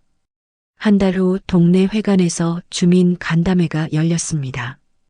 봄날의 집에 대한 설명회였어요. 100명 넘는 주민이 왔죠. 정희가 앞에 섰습니다. 마이크를 잡았어요. 떨렸지만 용기를 냈죠. 안녕하세요. 봄날의 집 원장 서정희입니다. 박수가 터졌습니다. 정희는 깊게 숨을 들이마셨어요. 제 이야기를 하겠습니다. 다시 한번 과거를 말했습니다. 새쌍둥이를 낳았던 것, 헤어졌던 것, 다시 만난 것. 주민들은 조용히 들었어요. 어떤 이는 눈물을 흘렸죠. 이 집은 저 같은 사람들을 위한 곳입니다. 혼자 싸우는 엄마들을 돕고 싶어요. 박수가 쏟아졌습니다. 정희는 고개를 숙여 인사했어요. 질문 시간이 왔습니다. 한 주민이 손을 들었어요. 아이들은 어떻게 생각하세요? 엄마를 용서했나요? 도윤이 일어났습니다. 마이크를 받았어요. 용서할 게 없어요. 엄마는 잘못하지 않았어요. 주호도 일어났습니다. 엄마는 희생했어요. 우릴 지키려고요. 전 엄마가 자랑스러워요. 민석도 일어났습니다. 엄마는 최고예요. 평생 우릴 찾았어요. 이제 함께 있어서 행복해요. 박수가 더 커졌습니다. 정희는 울었어요. 행복한 눈물이었죠. 다른 주민이 물었습니다. 재단 계획은 구체적으로 어떻게 되나요? 도윤이 설명했습니다. 법률 자문, 의료 지원, 심리 상담, 취업 연계, 육아 교육 등을 하겠다고요. 상세한 계획을 보여줬죠. 재정은 어떻게 하실 건가요? 후원금과 기부금으로요. 투명하게 운영할 거예요. 매달 회계 보고서 공개할게요. 주민들은 만족했습니다. 신뢰할 수 있었어요. 저도 후원하고 싶어요. 저도요. 많은 손이 올라갔습니다. 정희는 감격했어요. 간담회가 끝나고 주민들이 다가왔습니다. 악수하고 포옹하고 응원했어요. 힘내세요. 좋은 일 하시는 거예요. 항상 응원할게요. 정희는 한 사람 한 사람 감사했습니다. 가슴이 따뜻했어요. 집으로 돌아오는 길이었습니다. 네 사람은 차에 탔어요. 조용했죠? 오늘 잘했어요, 엄마. 도윤이 말했습니다. 정희는 웃었어요. 너희 덕분이야. 우리 가족 잘하고 있어요. 주호가 말했습니다. 민석도 고개를 끄덕였어요. 맞아요. 우린 가족이에요. 정희는 뒷거울로 새 아들을 봤습니다. 48년 늦게 만났지만 이제 진짜 가족이었어요. 피보다 진한 사랑으로 연결됐죠. 집에 도착했습니다. 입소자들이 기다리고 있었어요. 어떻게 됐어요? 잘 됐어요. 주민들이 많이 응원해줬어요. 입소자들이 박수 쳤습니다. 모두 안아줬어요. 저녁을 함께 먹었습니다. 식탁은 북적였어요. 대화와 웃음이 넘쳤죠. 정희는 행복했습니다. 이게 가족이구나 싶었어요. 밤이 됐습니다. 정희는 방에 혼자 있었어요. 일기를 썼죠. 오늘 주민들 앞에서 이야기했다. 떨렸지만 잘했다. 아이들이 응원해줬다. 용서한다고 했다. 아니, 용서할 게 없다고 했다. 고마웠다.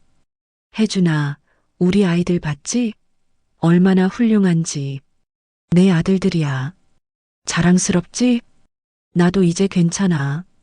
미안한 마음이 많이 줄었어. 내가 용서해 준 것 같아. 고마워. 일기를 덮었습니다. 서랍에서 아버지 사진을 꺼냈어요. 웃고 있는 모습이었죠. 혜준아, 재단 이름 내 이름으로 할 거야. 정해준 재단. 내가 못다한 일을 우리가 할게. 사진을 가슴에 안았습니다. 따뜻했어요. 다음 날 아침, 네 사람은 일찍 일어났습니다. 울산 가는 날이었어요. 아버지 묘소에 가기로 했죠. 차를 타고 2시간 반을 달렸습니다. 산길을 올랐어요. 묘소에 도착했죠. 비석은 깨끗했습니다. 지난번 주호가 닦아놨거든요. 꽃을 놓았어요. 빨간 장미였죠. 아버지, 왔어요. 정희가 말했습니다. 손을 모았어요. 좋은 소식 가져왔어요. 재단 만들어요. 아버지 이름으로요. 도윤이 말했습니다. 많은 사람을 도울 거예요. 아버지처럼 착하게 살게요. 주호가 말했습니다. 주민들이 응원해줘요. 우리 이야기에 감동받았대요. 민석이 말했습니다. 아버지 덕분이에요. 아버지 사랑 덕분에 우리가 있어요. 바람이 불었습니다. 따뜻한 바람이었어요. 정희는 느꼈습니다. 혜준이 함께 있다는 걸요. 고마워, 혜준아. 사랑해. 네 사람은 한참을 그렇게 있었습니다. 아버지와 함께 있는 시간이었어요. 가족의 시간이었죠. 해가 높이 떠올랐습니다. 따뜻한 햇살이 묘소를 비췄어요. 평화로웠습니다. 정희는 깨달았습니다. 용서는 타인에게 받는 게 아니라 스스로 하는 거라고요. 그리고 사랑은 끝나지 않는다고요. 형태만 바뀔 뿐이에요. 혜준의 사랑은 계속되고 있었습니다. 새 아들을 통해서, 봄날의 집을 통해서, 앞으로 도울 수많은 사람들을 통해서요. 가자. 할 일이 많아. 정희가 일어났습니다. 새 아들도 일어났어요. 비석을 마지막으로 한 번 더 봤죠. 다음 주에 또 올게요. 산을 내려갔습니다. 새로운 시작을 향해서요. 1년이 흘렀습니다. 계절이 4번 바뀌었어요. 봄날의 집은 커졌죠. 옆 건물을 매입해서 증축했습니다. 이제 20명을 수용할 수 있었어요. 정해준 재단도 정식으로 설립됐습니다. 법률팀, 의료팀, 상담팀이 만들어졌어요. 일주일에 60명 넘는 상담을 했죠. 후원금도 꾸준히 들어왔습니다. 4사람은 바빴지만 행복했습니다. 매일 새로운 사람들을 만났어요. 도움을 주고 감사를 받았죠. 봄이 다시 왔습니다. 벚꽃이 만개했어요. 마당에는 장미와 백합이 피어났죠. 1년 전 이맘때 아버지를 찾아 나섰던 게 생각났습니다. 오늘은 특별한 날이었습니다. 봄날의 집 증축 완공식이 열리는 날이었어요. 오후 2시였죠. 마당에 의자가 줄지어 놓여 있었습니다. 100개쯤 됐어요. 주민들, 후원자들, 입소자들이 자리를 채웠죠. 앞에는 단상이 있었습니다. 정희가 단상에 올랐습니다. 마이크를 잡았어요. 떨렸지만 익숙해진 느낌이었죠. 안녕하세요. 오늘 이렇게 많은 분들이 와주셔서 감사합니다. 박수가 터졌습니다. 정희는 미소 지었어요. 1년 전 우리는 작은 집 하나로 시작했습니다. 하지만 여러분의 도움으로 이렇게 컸어요. 뒤를 돌아봤습니다. 새로 지은 건물이 보였어요. 깨끗하고 밝았죠. 이 집은 단순한 건물이 아닙니다. 희망이에요. 새로운 시작이고요. 목소리가 떨렸습니다. 감정이 북받쳤어요. 제겐 특별한 사람이 있습니다. 정해준. 이 재단 이름이기도 한 사람이에요. 도윤이 단상으로 가져온 액자를 세웠습니다. 조선소 앞에서 찍은 아버지 사진이었어요. 크게 확대한 거였죠. 이분은 제 사랑이었습니다. 그리고 제 아이들의 아버지예요. 새 아들이 일어났습니다. 정희 옆에 섰어요. 49년 전 이분은 제 곁을 떠났어요. 강제로요. 48년 전 이분은 세상을 떠났어요. 혼자서요. 관객들은 조용히 들었습니다. 어떤 이는 눈물을 흘렸어요. 하지만 사랑은 끝나지 않았어요. 이 아이들을 통해, 이 집을 통해, 여러분을 통해 계속되고 있어요. 정희는 아버지 사진을 봤습니다. 웃고 있는 모습이었어요. 혜준아, 맞지? 우리가 얼마나 많은 사람을 도왔는지. 내 사랑이 계속되고 있어. 박수가 쏟아졌습니다. 길고 따뜻한 박수였어요. 정희는 눈물을 닦았습니다.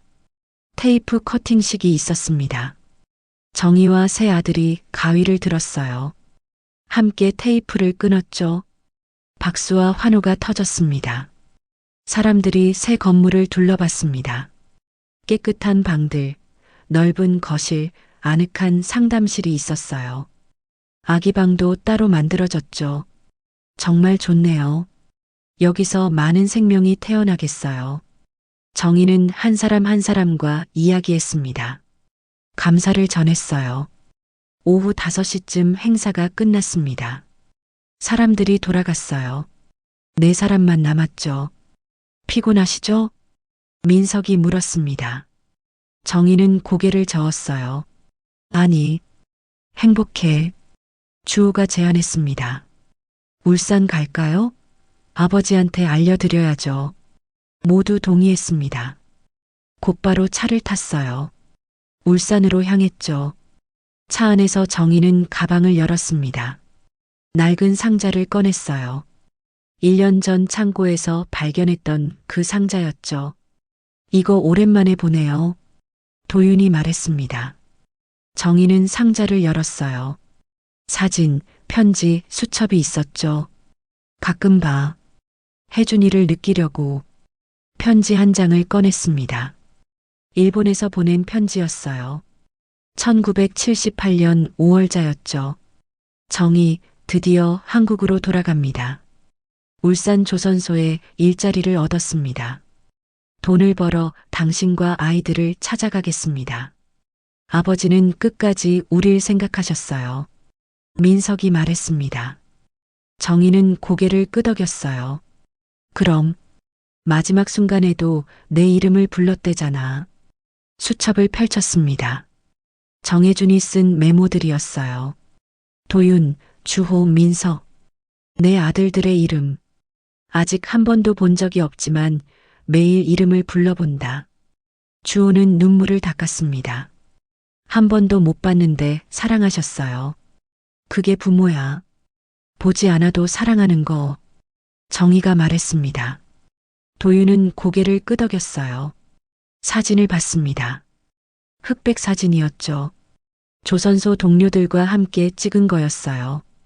정혜준이 가운데에 서 있었습니다. 환하게 웃고 있었어요. 아버지 정말 행복해 보여요. 민석이 말했습니다. 정희는 미소 지었어요. 힘들어도 웃었어. 내 아버지는 그런 사람이야. 차는 조용히 달렸습니다. 해가 지고 있었어요. 붉은 노을이 하늘을 물들였죠. 7시쯤 울산 공동묘지에 도착했습니다. 어둑어둑했어요. 하지만 길을 알았죠. 여러 번 와봤거든요. 산길을 올랐습니다. 계단을 100개쯤 올라갔어요. 동쪽 끝에 도착했죠. 새 비석이 서 있었습니다. 지난달에 세운 거였어요. 크고 깨끗한 비석이었죠. 글씨도 선명했습니다. 정혜준, 1948년 3월 12일생, 1979년 3월 21일 별세. 사랑하는 아버지, 영원히 기억하겠습니다. 비석 앞에 꽃밭이 만들어져 있었습니다. 장미가 피어 있었어요. 주호가 심은 거였죠. 빨갛고 아름다웠습니다. 네 사람은 비석 앞에 섰습니다. 손을 모았어요. 아버지, 왔어요. 정희가 말했습니다. 목소리가 부드러웠어요. 오늘 좋은 일이 있었어요. 봄날의 집이 커졌어요. 이제 더 많은 사람을 도울 수 있어요. 도윤이 말했습니다. 정혜준 재단도 잘 되고 있어요. 아버지 이름으로 많은 사람을 돕고 있어요. 주호가 말했습니다. 아버지가 자랑스러워요. 아버지 덕분에 우리가 있고 이 일을 할 수 있어요. 민석이 말했습니다. 사랑해요, 아버지. 한 번도 뵙지 못했지만 정말 사랑해요. 바람이 불었습니다. 따뜻한 봄바람이었어요. 장미 향기가 퍼졌죠. 정희는 가방에서 뭔가를 꺼냈습니다. 액자였어요. 사진이 들어 있었죠. 완공식 때 찍은 사진이었습니다. 네 사람이 함께 웃고 있는 모습이었어요. 혜준아, 우리 가족 사진이야. 내가 못 찍었던 사진. 비석 옆에 세웠습니다. 조심스럽게요. 이제 너도 우리 사진 볼 수 있어. 매번 올 때마다 새 사진 가져올게. 네 사람은 한참을 그렇게 있었습니다. 말없이요. 아버지와 함께 있는 시간이었어요. 별이 하나둘 떠올랐습니다. 밤하늘이 반짝였어요. 그중 하나가 유난히 밝았죠. 저게 아버지 같아요. 민석이 가리켰습니다. 모두 그 별을 봤어요. 그럴지도 몰라. 정희가 말했습니다. 손을 흔들었어요. 별에게요. 안녕, 혜준아. 또 올게. 산을 내려왔습니다. 천천히요. 뒤돌아보며 손을 흔들었어요. 비석이 점점 멀어졌죠. 차에 탔습니다. 집으로 향했어요. 밤길이었지만 편안했습니다. 1년이 지났네요. 도윤이 말했습니다. 정희는 고개를 끄덕였어요. 그러게, 많은 일이 있었어. 앞으로는 더 많은 일이 있을 거예요. 주호가 말했습니다. 민석도 동의했어요. 그래도 괜찮아요. 우리 함께니까. 정희는 웃었습니다. 행복한 미소였어요. 집에 도착한 건 밤 10시였습니다. 입소자들은 이미 잠들어 있었어요. 조용했죠? 거실에 앉았습니다. 차를 마셨어요. 따뜻한 허브티였죠. 오늘 정말 좋은 하루였어요. 민석이 말했습니다. 모두 고개를 끄덕였어요. 정희는 창밖을 봤습니다. 달이 떠 있었어요. 보름달이었죠. 혜준이도 봤을 거야. 오늘 우리 모습, 맞아요. 기뻐하셨을 거예요. 도윤이 말했습니다. 우린 행복해요, 엄마. 주호가 말했습니다. 정희는 새 아들을 봤어요. 눈물이 났습니다. 행복한 눈물이었죠. 나도 행복해. 너희가 있어서, 혜준이가 있어서. 네 사람은 포옹했습니다. 오래요. 따뜻했어요. 밤이 깊어갔습니다. 네 사람은 각자 방으로 갔어요. 하지만 마음은 하나였죠. 정희는 침대에 누웠습니다. 천장을 봤어요. 많은 생각이 스쳐갔죠. 49년 전 22살의 자신이 생각났습니다. 임신을 알았을 때의 두려움, 출산의 고통, 헤어짐의 슬픔, 모두 선명했어요. 하지만 이제는 아프지 않았습니다. 그 모든 게 지금의 자신을 만들었으니까요. 봄날의 집으로, 정해준 재단으로, 새 아들과의 가족으로요. 혜준이 생각났습니다. 웃는 모습, 따뜻한 목소리, 큰 손. 이제는 얼굴을 기억하지 못했어요. 사진으로만 봤으니까요. 하지만 사랑은 기억했습니다. 생생하게요. 고마워, 혜준아. 사랑해. 속삭였습니다. 눈을 감았어요. 편안했죠? 꿈을 꿨습니다. 혜준이 나타났어요. 젊은 모습이었죠. 웃고 있었습니다. 잘했어, 정희야. 혜준이 말했습니다. 정희를 안았어요. 아이들도 잘 컸어. 고마워. 미안해. 지키지 못해서. 아니야. 내가 최선을 다했어. 사랑해. 혜준이 손을 흔들었습니다. 멀어져 갔어요. 빗속으로 사라졌죠. 안녕, 혜준아. 정희는 잠에서 깼습니다. 아침이었어요. 햇살이 창문으로 들어왔죠. 따뜻했습니다. 웃으며 일어났습니다. 새로운 하루였어요. 할 일이 많았죠. 마당으로 나갔습니다. 꽃들이 만발해 있었어요. 장미, 백합, 코스모스가 바람에 흔들렸죠. 새 아들도 나왔습니다. 함께 꽃에 물을 줬어요. 오늘도 좋은 날이 될 거예요. 도윤이 말했습니다. 정희는 고개를 끄덕였어요. 그럼, 우리 함께니까. 입소자들이 나왔습니다. 인사했어요. 좋은 아침이에요. 아침 뭐 먹을까요? 모두 함께 부엌으로 갔습니다. 웃음소리가 가득했어요. 정희는 하늘을 올려다봤습니다. 파란 하늘이었어요. 구름 한 점 없었죠. 혜준아, 보고 있지? 우리 잘 살고 있어. 약속 지키고 있어. 사랑으로. 바람이 불었습니다. 따뜻한 바람이었어요. 혜준의 대답 같았죠. 봄날의 집에서는 오늘도 새로운 생명이 자라고 있었습니다. 희망이 피어나고 있었어요. 사랑이 계속되고 있었죠. 정혜준의 사랑은 끝나지 않았습니다. 새 아들을 통해, 봄날의 집을 통해, 정혜준 재단을 통해 영원히 계속될 거였어요. 그리고 네 사람의 가족은 계속될 거였습니다. 함께요. 사랑으로요. 여기까지가 오늘의 이야기였습니다. 사랑은 끝나지 않고 형태만 바뀔 뿐이라는 것, 그리고 함께라면 어떤 슬픔도 견딜 수 있다는 것을 기억해 주셨으면 합니다. 끝까지 들어주셔서 감사합니다. 다음 이야기로 또 찾아뵙겠습니다.